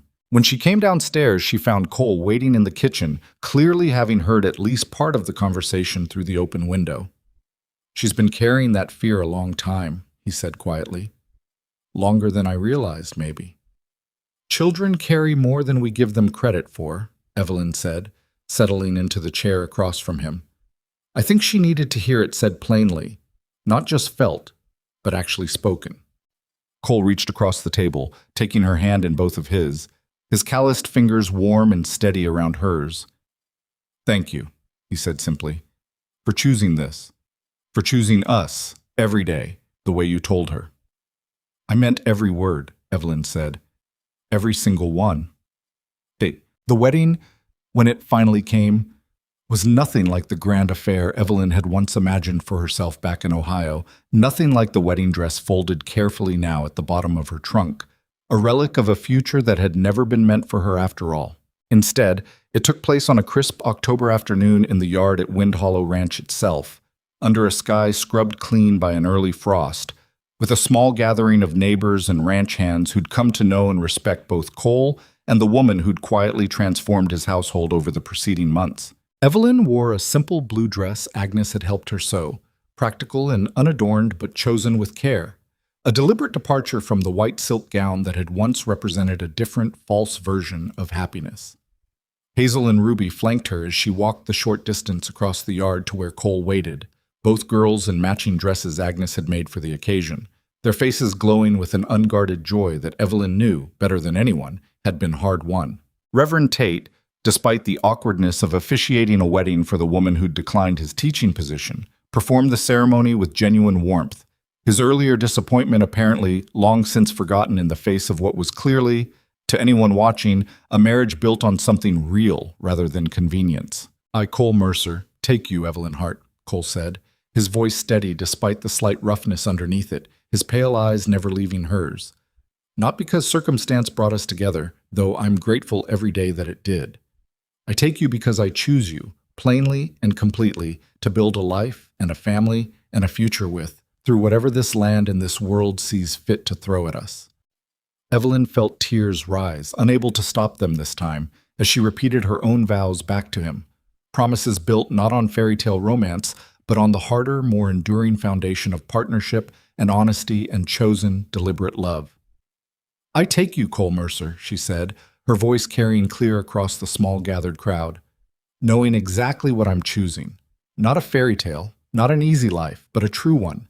A family built on trust rather than convenience, on honesty rather than empty promises. I choose you, and Hazel, and Ruby, today and every day after, for as long as I live."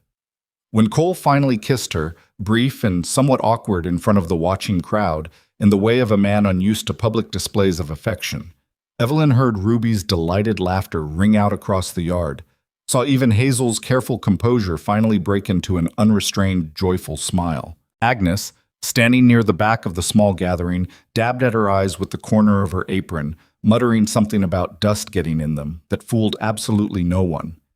The celebration that followed was simple but warm, a meal prepared by Agnes and several of the neighboring ranch wives, music from a fiddle one of the hands had brought along, dancing in the cleared space of the yard as the October afternoon stretched golden and slow into evening. Evelyn danced with Cole, clumsy and laughing, both of them unused to the steps, but neither particularly caring, and later danced with Hazel and Ruby both, the three of them spinning together until all three were breathless with laughter. As the sun began to set behind the distant mountains, painting the sky in shades of orange and violet that Evelyn knew she would remember for the rest of her life, she found herself standing slightly apart from the celebration, watching Cole laugh at something one of the ranch hands had said, watching Hazel and Ruby chase each other around the yard in their good dresses without any apparent concern for the dirt they were collecting on the hems. 3 months ago, she had stepped off a train in a wedding dress meant for a different man, believing her future had ended before it had properly begun. Now, standing in this same dress's simpler successor, surrounded by a family she had never planned for and couldn't have imagined wanting so completely, she understood with sudden, overwhelming clarity that Wallace Pryor's cruel telegram had not destroyed her future at all. It had simply cleared the way for the one she was always meant to find. Cole found her there, slightly apart from the celebration, and slipped his arm around her waist, following her gaze toward his daughters playing in the golden evening light. "Any regrets?" he asked quietly, only half teasing. Evelyn leaned into him, feeling the steady warmth of his presence beside her, the particular safety of a partnership built on honesty rather than illusion. "Not a single one," she said. "Not one." But even as the words left her, settling true and certain into the cool autumn air, neither of them could have known how soon and how harshly that certainty would be tested, how the coming winter would demand more of this fragile, newly forged family than either Evelyn or Cole had yet imagined possible, and how the unbreakable bonds they'd just promised each other would face their truest trial in the brutal months still waiting ahead. The first snow came early that year, dusting the fields around Wind Hollow, before the last of the autumn gold had even finished falling from the cottonwoods along the creek. Evelyn had never seen snow like this before. Not the polite, manageable snowfalls of Ohio winters, but something vast and indifferent, the kind that buried fence posts overnight and turned the world outside the windows into an endless white silence broken only by the wind. She learned quickly that winter on the frontier wasn't simply a season to endure, but a constant, low-grade siege against everything the family had built. Cole and the hands worked from before dawn until well after dark, breaking ice from the stock tanks, hauling extra feed to cattle that couldn't paw through the deepening snow to graze, watching the sky with the particular wariness of men who understood that a single bad storm could undo a year's worth of careful work in the span of a single night. Inside the house, Evelyn found her own battles to fight, keeping the fires fed through the bitter nights, stretching the root cellar stores carefully enough to last until spring, managing 2 girls who'd gone stir-crazy within the confines of walls They couldn't escape the way they had during the long, open days of summer and fall. But for all its hardships, that first winter as a married woman held a kind of fierce, hard-won contentment Evelyn hadn't expected to find.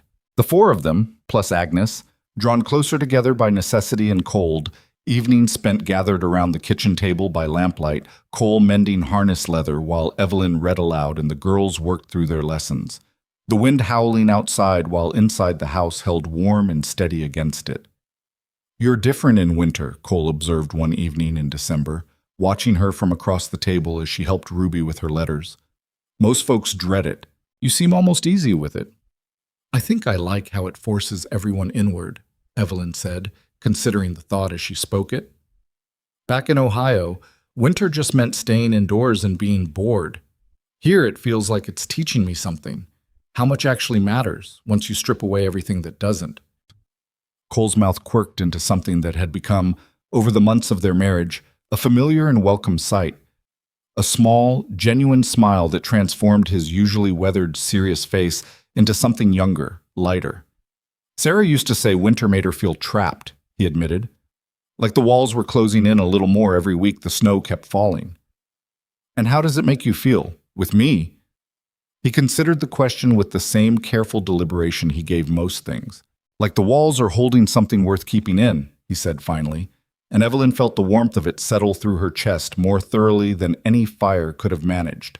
It was a good winter, for all its hardship. Right up until the week everything nearly fell apart entirely. It started, as these things often did, with something that seemed small enough to ignore. Ruby had been quieter than usual for 2 days, picking at her food, complaining of a headache that Evelyn initially dismissed as the ordinary restlessness of a child cooped up too long by weather. But on the third morning, when Evelyn went to wake the girls for breakfast, she found Ruby still curled beneath her quilt, her face flushed an alarming red, her small body radiating heat that no winter chill could account for. "Ruby?" Evelyn knelt beside the bed, pressing the back of her hand against the girl's forehead, and felt her stomach drop at the heat she found there. "Ruby, sweetheart, can you hear me?" Ruby's eyes open, glazed and unfocused, her breathing coming shallow and fast. "Hurts," she murmured, barely audible. "Everything hurts." Evelyn's mind went immediately, helplessly, to the fever that had taken Sarah Mercer 2 winters before. The same illness, perhaps, or something equally vicious. The particular dread that lived in every isolated household far from proper medical care during the harshest months of the year. She fought the panic rising in her chest, forcing her voice to stay calm for Ruby's sake, even as Hazel sat up in the adjacent bed, instantly alert and frightened. "Is she sick like Mama was?" Hazel's voice cracked with barely contained terror. "I don't know yet," Evelyn said honestly, refusing to lie even in this moment of crisis, though the refusal cost her dearly. "But we're going to do everything we can for her. Hazel, I need you to go get your father, quickly." Hazel was gone before Evelyn finished the sentence, her bare feet pounding down the stairs, her voice already calling out for Cole with a desperate urgency that brought him running from the barn before Hazel had even finished crossing the yard. By the time Cole reached the bedroom, his coat still half buttoned, his face had already drained of color at the sight of his daughter, burning with fever in her bed. A sight Evelyn understood with sudden, painful clarity that must have summoned every nightmare of the past 2 years all at once. "How long has she been like this?" His voice was rough, controlled with obvious effort. "I don't know exactly. She seemed off for 2 days, but this—" Evelyn gestured helplessly at the flushed, feverish child. "This is worse. Much worse." Cole pressed his own hand against Ruby's forehead, and Evelyn watched something close to genuine fear move across his usually steady features. "We need Doc Hewitt. Now." "In this weather?" Agnes had appeared in the doorway, drawn by the commotion, her own face tight with worry. "It's near 20 miles to town, Cole, and there's another storm coming in by the look of that sky." "I don't care what's coming." Cole was already moving, pulling his coat fully on, his jaw set in the hard, determined line Evelyn had learned meant there would be no arguing with him. "I'm not losing another one to fever while I sit here doing nothing." "Cole," Evelyn caught his arm before he could leave the room entirely, fear for him now mixing with her fear for Ruby. "If the storm catches you out there, then it catches me." His eyes met hers, and beneath the fear she saw something else, something fierce and unbreakable. I lost Sarah because there wasn't time to get help before the fever took her. I won't lose Ruby the same way, not while there's still a chance. He kissed Evelyn briefly, hard and urgent, and then he was gone, his boots pounding down the stairs, the front door slamming behind him, and moments later the sound of a horse being driven hard out of the yard, already racing against the gathering clouds. The hours that followed were the longest of Evelyn's life. She and Agnes worked together with grim, focused efficiency, stripping Ruby down to her shift and sponging her burning skin with cool water, forcing small sips of willow bark tea between the girl's cracked lips, changing the damp cloths on her forehead every few minutes as Ruby drifted in and out of feverish, restless half-sleep, sometimes murmuring words that made no sense, sometimes crying out in genuine distress. Hazel refused to leave the room, despite Evelyn's gentle attempts to send her downstairs, away from the frightening sight of her sister's suffering. She sat curled in the corner of the bedroom, knees drawn to her chest, watching everything with wide, terrified eyes that reminded Evelyn painfully of how this same child had once asked, on a porch step in the dark, what would happen if loving someone meant losing them all over again? "Is she going to die?" Hazel finally whispered, somewhere around midday, her voice raw with a fear too large for her 7 years. Evelyn stopped what she was doing and crossed the room, kneeling in front of Hazel, taking both of the girl's small, cold hands in hers. "I don't know," she said, refusing even now to offer false comfort, though every instinct screamed at her to promise the girl whatever would ease her terror. "I won't lie to you, Hazel. Fevers like this are serious, but Ruby is strong, and your father is bringing help, and your sister is not alone in this. We are going to fight for her with everything we have. Do you understand me?" Hazel nodded, tears finally spilling over, and Evelyn pulled her into a fierce embrace, feeling the girl's whole small body shake with sobs she'd clearly been holding back for hours. "I can't lose her too," Hazel whispered against Evelyn's shoulder. "I can't lose anybody else." "You're not going to," Evelyn said, though she had no way of knowing if the promise would hold, no certainty beyond her own desperate determination that it must. "I won't let you. Not while I have any say in it." The storm Agnes had warned about arrived by early afternoon, snow driving sideways against the windows, the wind howling with a ferocity that made Evelyn's chest tighten with fresh fear. Not just for Ruby now, but for Cole, somewhere out in that brutal white chaos, racing against weather that could kill a man as surely as any fever. By evening, Ruby's condition had worsened. Her fever climbed higher despite their best efforts, her breathing growing more labored, her moments of lucidity fewer and farther between. Evelyn sat beside the bed long after Hazel had finally exhausted herself into uneasy sleep in the corner, Agnes dozing fitfully in a chair near the door, the house silent except for the storm outside and Ruby's shallow, rattling breath. "Please," Evelyn whispered into the lamplit dark, not entirely sure who or what she was pleading with, only that the desperation in her chest needed somewhere to go. "Please don't take her, not after everything, not when we finally have something worth keeping." She thought of the telegram that had once seemed like the cruelest thing that could ever happen to her, the humiliation of standing alone on a train platform in a wedding dress meant for nothing. She thought of how impossibly far that moment felt now, how completely her understanding of loss and fear and what truly mattered had shifted in the months since. Back then, losing Wallace Pryor's empty promise had felt like the end of everything. Now sitting beside a feverish child she loved as fiercely as if she'd carried her herself, Evelyn understood with painful clarity what real loss would actually feel like, and the difference between the two was almost unbearable to contemplate. Ruby stirred some time past midnight, her eyes fluttering open, finding Evelyn in the dim lamplight. "Mama," she murmured, the words slipping out unguarded in her fevered haze, the same word that had broken Evelyn's heart open weeks ago now landing with even greater weight. "Don't leave." "I'm right here," Evelyn said, taking the girl's small, too-warm hand. "I'm not going anywhere, sweetheart. I promise you. I am right here." Was. Cole reached town just as the storm was beginning in earnest, his horse lathered and exhausted beneath him, his own face numb with cold by the time he pounded on Doc Hewitt's door hard enough to wake the entire street. "It's Ruby," he managed when the doctor finally answered, bleary-eyed and confused at the late hour. "Fever, bad, real bad. I need you to come, Doc, now, before the storm closes the road entirely.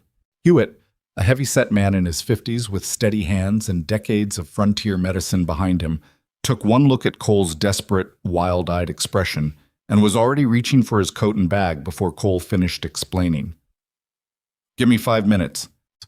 The ride back to Wind Hollow through the building storm was, Cole would later admit, the single most terrifying experience of his life, worse even than the helpless days watching Sarah's fever consume her 2 winters before, because this time he was actively racing against time rather than simply waiting in dread for an outcome he couldn't influence. The snow came thick and blinding, the wind cutting through every layer of clothing he wore, the horses struggling against drifts that seemed to deepen by the minute. More than once he lost the road entirely, navigating by instinct and memory alone through a world gone entirely white and featureless. "You sure you know where you're going?" Hewitt shouted over the howling wind, his own horse stumbling through a particularly deep drift. "I know this land better than I know my own hands," Cole shouted back, though privately, in the deepest part of himself, he wasn't entirely certain anymore, the storm having erased every familiar landmark he might have used to navigate by. He simply kept moving forward, trusting instinct and desperation in equal measure, praying, though he wouldn't have called it that, not exactly, not a man who'd never found much comfort in prayer even at his lowest moments, that whatever guided a man home through a blinding storm would not fail him now, not when so much depended on it. It was nearly 4 a.m. when the lights of Wind Hollow Ranch finally emerged through the swirling snow, and Cole felt something in his chest crack open with relief so profound it nearly buckled him in the saddle. Doc Hewitt worked over Ruby for the better part of an hour, his examination thorough and unhurried despite the late hour and the obvious severity of the case, while Evelyn and Cole stood pressed together in the doorway, neither speaking, both watching with the particular helpless terror of parents who could do nothing now but wait.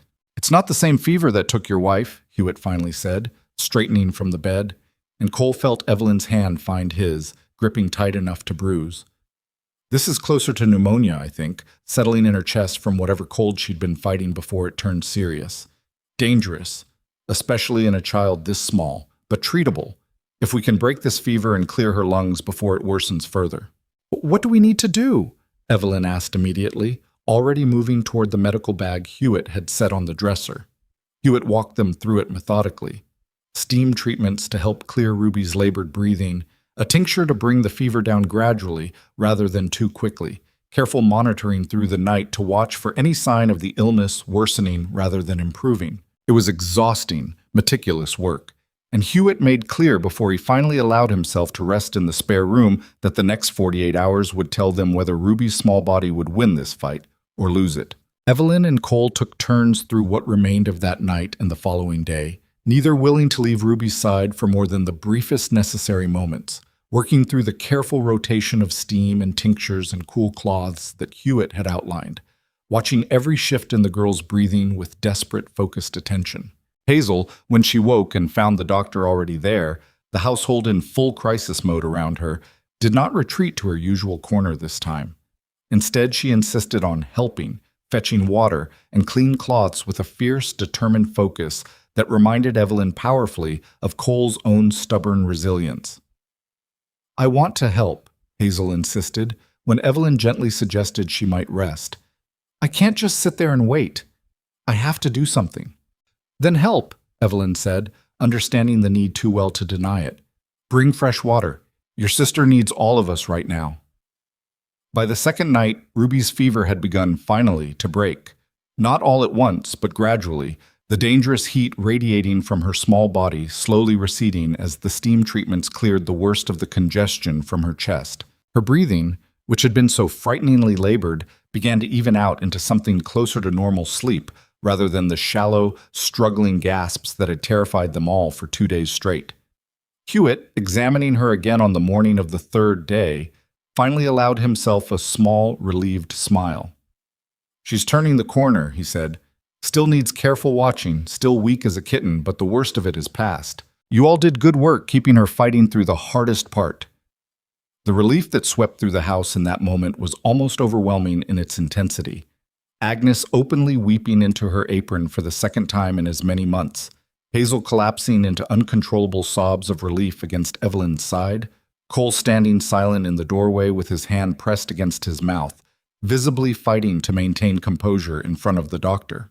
Evelyn felt her own tears finally fall freely, 3 days of careful, desperate strength finally allowed to crack. And when Cole crossed the room to pull her into his arms, both of them simply held on to each other for a long moment, exhausted and overwhelmed and profoundly, achingly grateful. "We did it," Cole murmured against her hair, his voice rough with emotion he rarely allowed himself to show so openly. "We saved her." "We did," Evelyn agreed, though she understood, even in the relief of the moment, that the truth ran deeper than that simple statement could fully capture. They hadn't simply saved Ruby from a dangerous fever. They had proven, through 3 days of exhausted, relentless devotion, exactly what kind of family they had actually built. Not one held together by convenience or circumstance, but one forged through genuine, unbreakable commitment, the kind that showed itself most clearly not in easy moments, but in the hardest ones. Ruby's recovery took the better part of 2 weeks, her strength returning slowly through careful nursing and the kind of patient, attentive care Evelyn provided without complaint despite her own exhaustion. By the time the girl was finally strong enough to sit up properly in bed and demand stories again with something approaching her usual energy, the entire household had settled into a different kind of rhythm, gentler perhaps, more deliberately grateful for the ordinary moments that had so nearly been lost. Word of the crisis traveled to town eventually, the way news always traveled in a community this small, carried by Doc Hewitt himself during his next visit to check on his other patients, and by the particular alchemy of frontier communities where hardship shared became hardship that bound neighbors together regardless of past gossip or judgment. The change in how Larkspur regarded Evelyn became apparent gradually, in small accumulating gestures rather than any single dramatic moment. Women who had once whispered about the abandoned bride now greeted her with genuine warmth when the family made their next trip into town, several of them stopping specifically to ask after Ruby's health with evident sincerity. Mrs. Doyle from the boarding house, the original Mrs.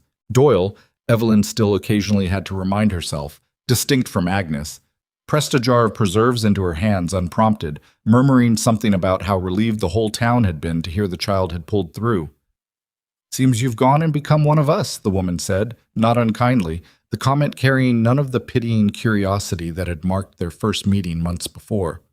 "Whole town's been asking after that little girl since word got round about the fever. Folks respect a woman who fights that hard for her family, blood or not." It struck Evelyn, standing in the dry goods store with the jar of preserves still warm from the woman's hands, how completely her circumstances had transformed since that first humiliating arrival. How the same town that had once watched her disgrace with barely concealed curiosity now watched her resilience with something closer to genuine respect and welcome. She was no longer the abandoned bride, the cautionary tale whispered about on street corners. She was Evelyn Mercer now, wife to Cole, mother in every meaningful sense to 2 girls who'd nearly lost their sister to fever and had come through it stronger for the fight. That evening, back at Wind Hollow, with Ruby finally strong enough to join the family at the supper table for the first time since the crisis began, Evelyn found herself overwhelmed by a gratitude so complete it nearly stole her breath entirely. Hazel chattered about something Ruby had missed during her illness, the 2 girls' familiar bickering and laughter filling the kitchen with a particular kind of music that Evelyn had once not known she needed in her life. Agnes moved between stove and table with her usual brisk efficiency, though Evelyn caught the older woman's eyes lingering more than once on Ruby's face, drinking in the evidence of the girl's recovery with quiet, undisguised relief. And Cole, across the table, caught Evelyn's eye and held it for a long moment, something unspoken but entirely understood passing between them. The particular intimacy of 2 people who had faced something terrifying together and emerged from it changed, bound more tightly than any wedding vow alone could have accomplished. "Penny for your thoughts," Cole said quietly, later that evening, once the girls were finally settled for the night, and the 2 of them sat together on the porch, despite the lingering winter cold, wrapped in a shared blanket against the chill. "I was thinking about how close we came to losing everything," Evelyn admitted. "And how strange it is that surviving it together has made everything feel even more solid than it did before. Does that make any sense?" "Makes perfect sense." Cole's arm tightened around her shoulders, drawing her closer against the cold. Sarah and I never had to face anything like that together. We had good years, easy years, before the fever took her so fast there wasn't time to fight for her the way we just fought for Ruby. I think there's something different about a family that's proven it'll hold together even when things go about as wrong as they can go. Unbreakable, Evelyn murmured, half to herself. That's the word for it, Cole agreed. I used to think love was something that just happened to you, the way it happened with Sarah. Easy, uncomplicated, until it wasn't anymore, and there was nothing left to do but grieve what got taken. What we've got now feels different. Feels like something we're building on purpose, brick by brick, strong enough to survive whatever comes next. Evelyn leaned into him, watching the stars emerge slowly overhead as the clouds from the earlier storm finally began to clear, the same vast Wyoming sky that had seemed so foreign and frightening on her first night at Wind Hollow, now feeling like the most familiar sight in the world. I'm glad I came west, she said softly. Even with everything that went wrong first, I'm glad it led me here, to all of this. Cole pressed a kiss to the top of her head, the gesture simple and unguarded in a way that would have felt impossible for him months before. So am I, he said. More than I know how to properly say. They sat together a while longer in the cold, clear night. The house behind them finally quiet and settled, two girls sleeping soundly upstairs after a crisis that had tested every bond this young family had forged and emerged from it stronger rather than broken. Whatever winter still had left to throw at them, whatever hardships the frontier still held in store, Evelyn understood now with complete and settled certainty that they would face it the way they'd faced Ruby's fever, together, fiercely, refusing to surrender what they had built, no matter what the cost of defending it might be. Spring came late that year, the snow lingering stubborn in the shadowed places along the creek bed well into April. But when it finally broke, it broke all at once, the whole ranch turning green and loud with new life almost overnight. Calves dropped in the fields by the dozens, the hands working dawn to dusk through the calving season. And Evelyn found herself, that particular spring, fighting a different kind of exhaustion than the one she'd grown used to over the winter. The bone-deep, unmistakable tiredness that came, as Agnes pointed out with a knowing look one morning over breakfast, from something other than overwork. You've been pale as a buttermilk for 2 weeks, Agnes said, not unkindly, setting a plate in front of Evelyn that she'd barely touched. And you went green at the smell of bacon yesterday, which is a thing I haven't seen since I was carrying my own boy. May he rest easy. You want to tell me what's going on, or should I just go ahead and say it myself? Evelyn felt the heat rise in her face, though she'd half suspected the truth herself for nearly a week now, too nervous and uncertain to say it aloud even to herself, let alone to Cole. I think, she said slowly, I might be expecting. Agnes's stern face broke into something rare and unguarded, genuine, delighted surprise. Well, it's about time this house had a baby in it that wasn't grown enough to argue with me first. Telling Cole that evening proved harder than Evelyn expected, not because she doubted his joy, but because the moment itself felt so large, so consequential, that she found herself oddly nervous standing in front of him on the porch, where so much of their relationship had quietly unfolded over the past year. I have something to tell you, she said, and watched him set down the harness leather he'd been mending, giving her his full attention the way he always did when something in her voice told him the moment mattered. You're worrying me a little, he admitted, a faint smile at the corner of his mouth despite the words. Don't worry. It's good news. I think, she took a breath, Cole, I'm going to have a baby. For a moment he simply stared at her, and Evelyn watched a dozen emotions cross his weathered face in rapid succession. Shock, then something that looked almost like fear. Then, breaking through all of it, a joy so complete and unguarded that it transformed him entirely, stripping away every bit of the careful reserve he usually carried. You're certain? As certain as I can be without Doc Hewitt confirming it properly. Cole crossed the porch in 2 strides and pulled her into his arms, lifting her briefly off her feet despite her surprised laugh of protest. And when he set her back down, his eyes were wet in a way she'd only seen once before, the morning he'd watched Ruby's fever finally break. A baby, he said, like he was testing the word, making sure it was real. Evelyn, a baby. Are you happy? She asked, suddenly needing to hear him say it plainly. Happy doesn't half cover it. He pressed his forehead against hers, his hand still gentle on her waist. I never thought I'd get this again. Watching Sarah carry the girls, all that hope and fear all tangled together, I figured that part of my life was finished when she died. Figured I'd raise Hazel and Ruby, and that would be the whole of my family, and I'd made my peace with that. This feels like something I wasn't sure I was allowed to want anymore. You're allowed, Evelyn said softly. We both are.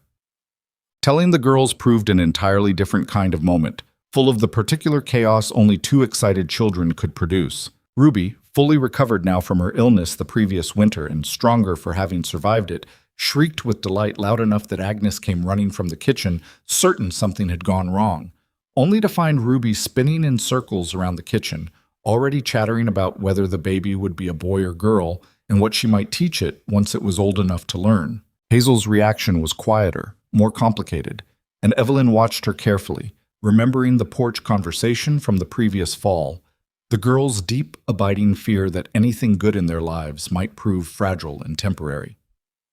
Are you happy about this? Evelyn asked her later, finding the girls sitting alone in the small room that had once served as their lesson room, now also doubling as a kind of sitting room since the weather had warmed enough for proper outdoor play. Hazel considered the question with the seriousness she gave most things. I think so, she said finally. I just keep thinking, will you love the baby more than you love me and Ruby? Since it'll be yours. Really yours. Not just because you married Pa. The question landed with the particular weight Evelyn had come to expect from this perceptive, careful child, and she sat down beside her, taking the moment as seriously as it deserved rather than offering quick, dismissive reassurance. Hazel, listen to me carefully, she said. You and Ruby became mine the moment I chose to stay. Not because of paper, not because of blood, but because I chose you, every single day since, exactly the way I told you I would. This baby will be mine too, in exactly the same way, but loving this baby will never make room smaller for loving you. Love isn't like that. It isn't a pie that gets cut into smaller pieces the more people you share it with. It just grows bigger to hold everyone. That's not how Pa explains things, Hazel said, the ghost of a smile finally breaking through. He always uses cattle to explain everything? Evelyn laughed, surprised by the small joke, the first real evidence in a while of how completely Hazel had grown comfortable enough in her own happiness to make light of things. Well, I'm not your father. I'll stick to pie, too. I believe you, Hazel said, and Evelyn felt the simple statement land with more weight than perhaps even Hazel herself fully understood. A year ago, this same girl had been unable to trust the most basic promises from anyone outside her immediate grieving family. Now she offered her trust freely, easily, the natural consequence of months and months of proof that Evelyn's word, once given, could be relied upon completely. But the months that followed brought their own rhythm of hard work and quiet, accumulating joy. The ranch itself was growing. Cole had expanded the herd considerably over the past year. The careful, steady management Evelyn had watched him apply to every aspect of his life translating into real, measurable prosperity. He'd hired 2 additional hands for the busy season, added a second barn to handle the growing herd, and begun discussing, in the careful, deliberate way he approached every major decision, the possibility of acquiring additional grazing land from a neighboring rancher looking to sell.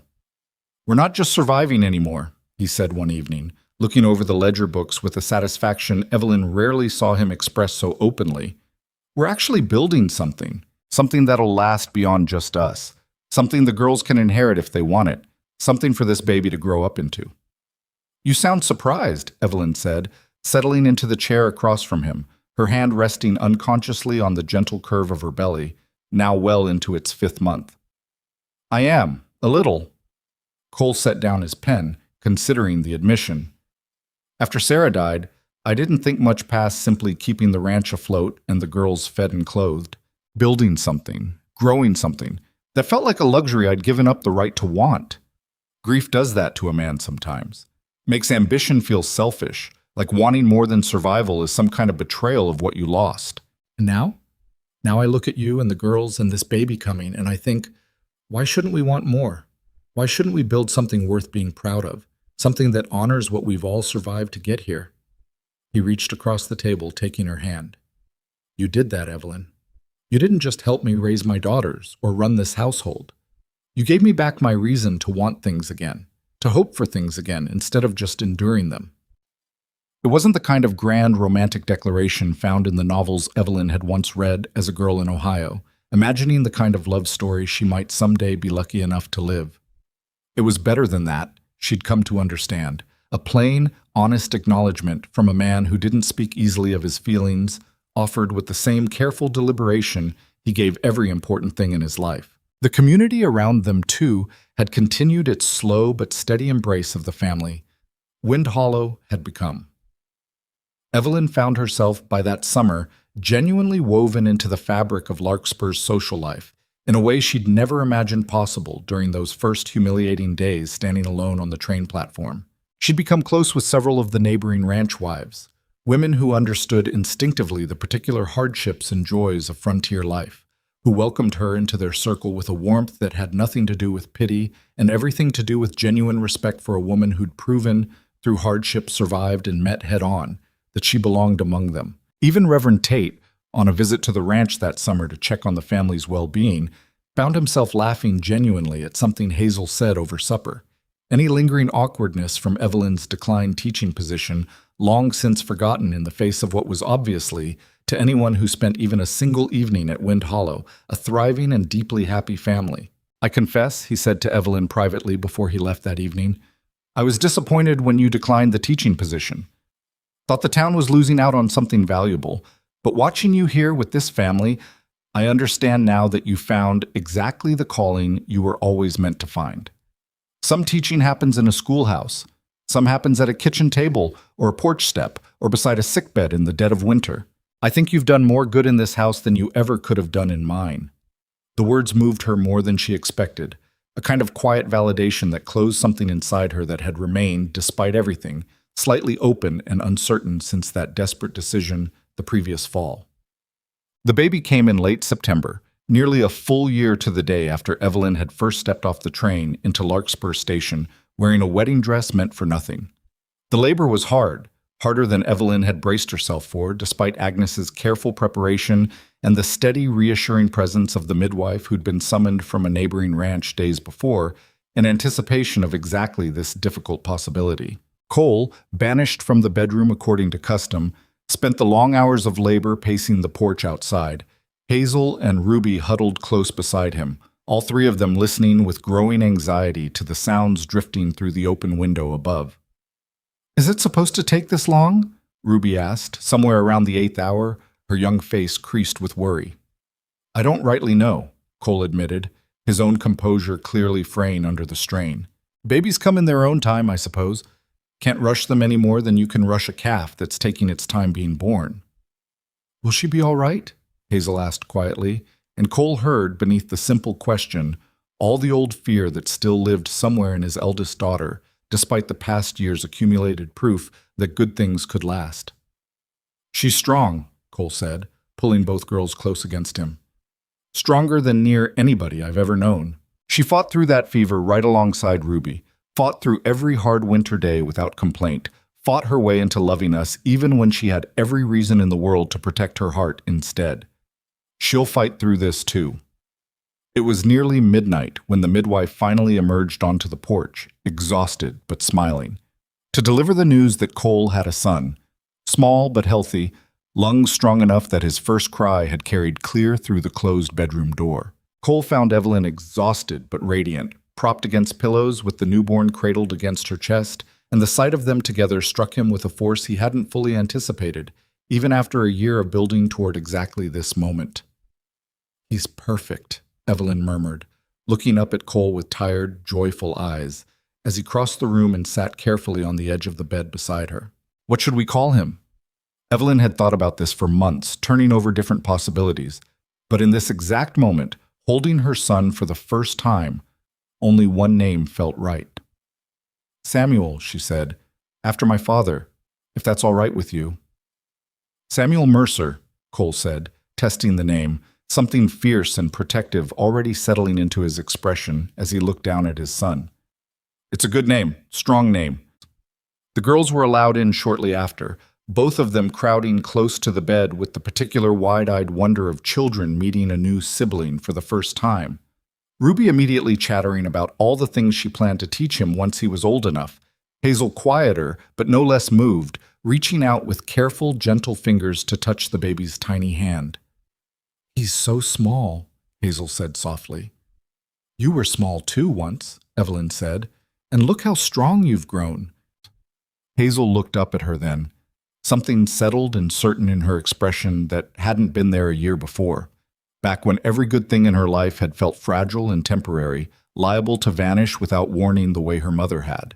"We're a real family now," she said, not quite a question, more an acknowledgement of something she'd come to understand fully only in this moment. Watching her new baby brother held securely in the arms of the woman who had chosen, deliberately and repeatedly, to become exactly what this family needed. "We've been a real family for a long while now," Evelyn said gently. "Samuel's just the newest member of something that was already whole before he arrived." And the years that followed brought their own challenges, the way every life does. Hard winters and easier ones, good cattle seasons and lean ones, the ordinary accumulated difficulties and joys of building a life on land that demanded everything a person had to give it and offered, in return, only what was honestly earned. But Wind Hollow Ranch grew steadily stronger through each season, Cole's careful management and Evelyn's steady partnership building something that neither of them, alone, could have created. By the time Samuel had grown old enough to follow his older sisters around the ranch yard, toddling after them with the fierce determination of a younger sibling desperate to keep up, Wind Hollow had become one of the most respected operations in the territory. Not the largest, perhaps, but among the most stable, known for the quality of its cattle and the integrity of the man who ran it, a reputation that had grown alongside the family itself. Hazel, now 9, had grown into a confident, capable girl who'd inherited her father's steady practicality alongside something distinctly her own, a sharp curiosity about the world that Evelyn had nurtured carefully through their lessons, encouraging the girl's evident intelligence rather than trying to soften it into something more conventionally expected of a frontier daughter. Ruby, meanwhile, had become the household's irrepressible heart, her early grief transformed over the years into a warmth and openness that made her, by everyone's account, impossible not to love. She'd taken to caring for Samuel with a fierce, protective devotion that reminded Evelyn powerfully of her own early bond with both girls, the particular tenderness of someone who understood, from painful experience, exactly how precious a secure and loving family truly was. On a warm evening in early autumn, nearly 5 years after that first desperate train ride into Larkspur, Evelyn stood on the porch of Wind Hollow Ranch, watching her family scattered across the yard in the golden evening light. Cole teaching Samuel, now a sturdy 4-year-old, how to properly approach a horse without spooking it, Hazel reading beneath the old cottonwood tree that had grown considerably since Evelyn's arrival, Ruby chasing one of the ranch dogs with the same uncomplicated joy she'd shown as a much younger girl before grief had temporarily stolen it from her. Agnes joined her on the porch, 2 cups of coffee in hand, settling into the chair beside Evelyn's with the comfortable ease of 2 women who'd weathered enough together to no longer need much conversation to feel close. "Hard to believe it's been 5 years, Agnes said, watching the same scene Evelyn had been absorbed in. "Feels like yesterday you showed up here looking half-starved and entirely lost, and feels like a lifetime ago, both at once." "I think about that train platform sometimes," Evelyn admitted. "How certain I was that my life had ended. How thoroughly Wallace Pryor's cruelty seemed in that moment like the worst thing that could ever happen to me. And now?" Evelyn considered the question seriously, watching Cole laugh at something Samuel had said, watching Hazel look up briefly from her book to smile at the sound, watching Ruby's uninhibited joy chasing across the yard in the fading light.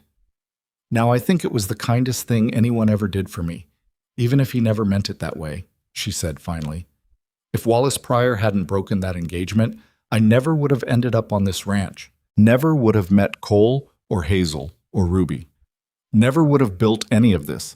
I spent that whole train ride convinced I was traveling toward the life I was meant to have, and the entire time I had no idea that life was waiting for me here instead, born out of the very rejection that nearly destroyed me." "Funny how that works," Agnes said. "The worst things that happen to us sometimes turn out to be doors, not walls. Hard to see that in the moment, though. Mostly, you can only see it looking back." "I think that's the truth of most hard things," Evelyn said slowly, working the thought out as she spoke it. We want our pain to mean something while we're still inside it, want some guarantee that suffering through it will lead somewhere good. But it doesn't work that way.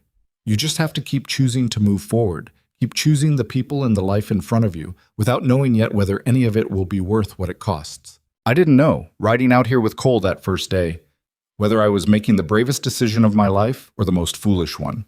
I just knew I had nowhere else to go, and something in me decided to try anyway. And look what trying built, Agnes said, gesturing at the scene before them. The thriving ranch, the laughing children, the husband who'd rebuilt his entire capacity for hope around the woman who'd once arrived at his door with nothing but a wedding dress and $11 to her name. Cole looked up from where he knelt beside Samuel, catching Evelyn's eye across the yard, and something passed between them in that brief glance that 5 years of marriage had only deepened rather than diminished. A recognition, still fresh despite the passage of time, of exactly how unlikely and precious this whole life had turned out to be. He crossed the yard toward the porch eventually, Samuel trotting at his heels, and settled beside Evelyn on the top step, the boy immediately climbing into her lap with the easy confidence of a child who had never once doubted his mother's love, never carried the same wary uncertainty his older sisters had once worn like armor against the world. "Good day?" Evelyn asked, watching Hazel finally close her book and wander over with Ruby, the whole family gradually gathering on the porch as the sun continued its slow descent toward the mountains. "Good year," Cole said, his arms settling around her shoulders in the familiar, easy gesture that had become as natural to him now as breathing. "Good 5 years, if I'm being honest about it. Hard to imagine sometimes how close we came to never having any of this. If you'd taken that teaching position, if Ruby's fever had gone differently, if I'd let pride keep me from telling you what I actually wanted that morning in the corral. But we didn't," Evelyn said simply. "We chose this. Every single time it mattered, we chose each other, chose this family, chose to keep building something even when it would have been easier to walk away or play it safe instead." "Is that the secret then?" Hazel asked, settling onto the step below them, old enough now to engage seriously with the kind of questions that mattered. "Just choosing over and over?" Evelyn considered the question carefully, understanding instinctively that whatever answer she gave would matter to this thoughtful, perceptive girl who'd once needed so badly to believe that good things could actually last. "I think so," she said finally. "I don't think love or family or any of the things worth having in life are things that just happen to you once and then stay fixed forever, easy and effortless. I think they're things you have to keep choosing every single day, especially on the hard days when choosing them costs you something. The choosing is what makes them real, what makes them last." The evening settled deeper into gold and then violet around them. The whole family gathered together on the porch, where so much of their story had unfolded over the years, where Cole had first confessed his grief, where Hazel had first voiced her deepest fears, where Evelyn had made promise after promise that she'd kept day after day through every hardship the frontier had thrown at them. She thought, watching her children and her husband in the fading light, of the broken telegram that had once seemed like the ending of everything she'd hoped for. She thought of the desperate, frightened woman who'd stepped off that train believing her future had collapsed entirely, with no way of knowing that collapse would clear space for something infinitely more real and lasting than anything she'd originally planned. Courage, she understood now, wasn't the absence of fear or uncertainty. It was choosing to move forward anyway, choosing to risk loving people who might leave, choosing to build something even when every practical instinct argued for safety and self-protection instead. She had been so afraid, that first desperate ride toward Wind Hollow, of trusting anyone again after Wallace Pryor's betrayal. And yet that fear, faced and moved through rather than avoided, had led her here, to this porch, this family, this hard-won, deeply rooted life that no telegram or cruel circumstance could ever fully take from her again. The abandoned bride who had once stood alone on a train platform, certain her future had ended before it properly began, had become instead the beating heart of a family that had survived fever and storm and every ordinary hardship the frontier could offer, growing stronger through each trial rather than breaking beneath it. She had not simply found a new life at Wind Hollow Ranch. She had built one, deliberately and completely, out of the very wreckage that had once seemed like an unsurvivable ending. And as the Wyoming sky deepened into full evening around them, The whole family gathered close on the porch of the home they'd built together. Evelyn understood with complete and settled certainty that whatever Wallace Pryor's cruel telegram had once taken from her, it had given her something infinitely more valuable in return: the chance to discover exactly what she was capable of building, when given nothing but the courage to try, and the people worth trying for.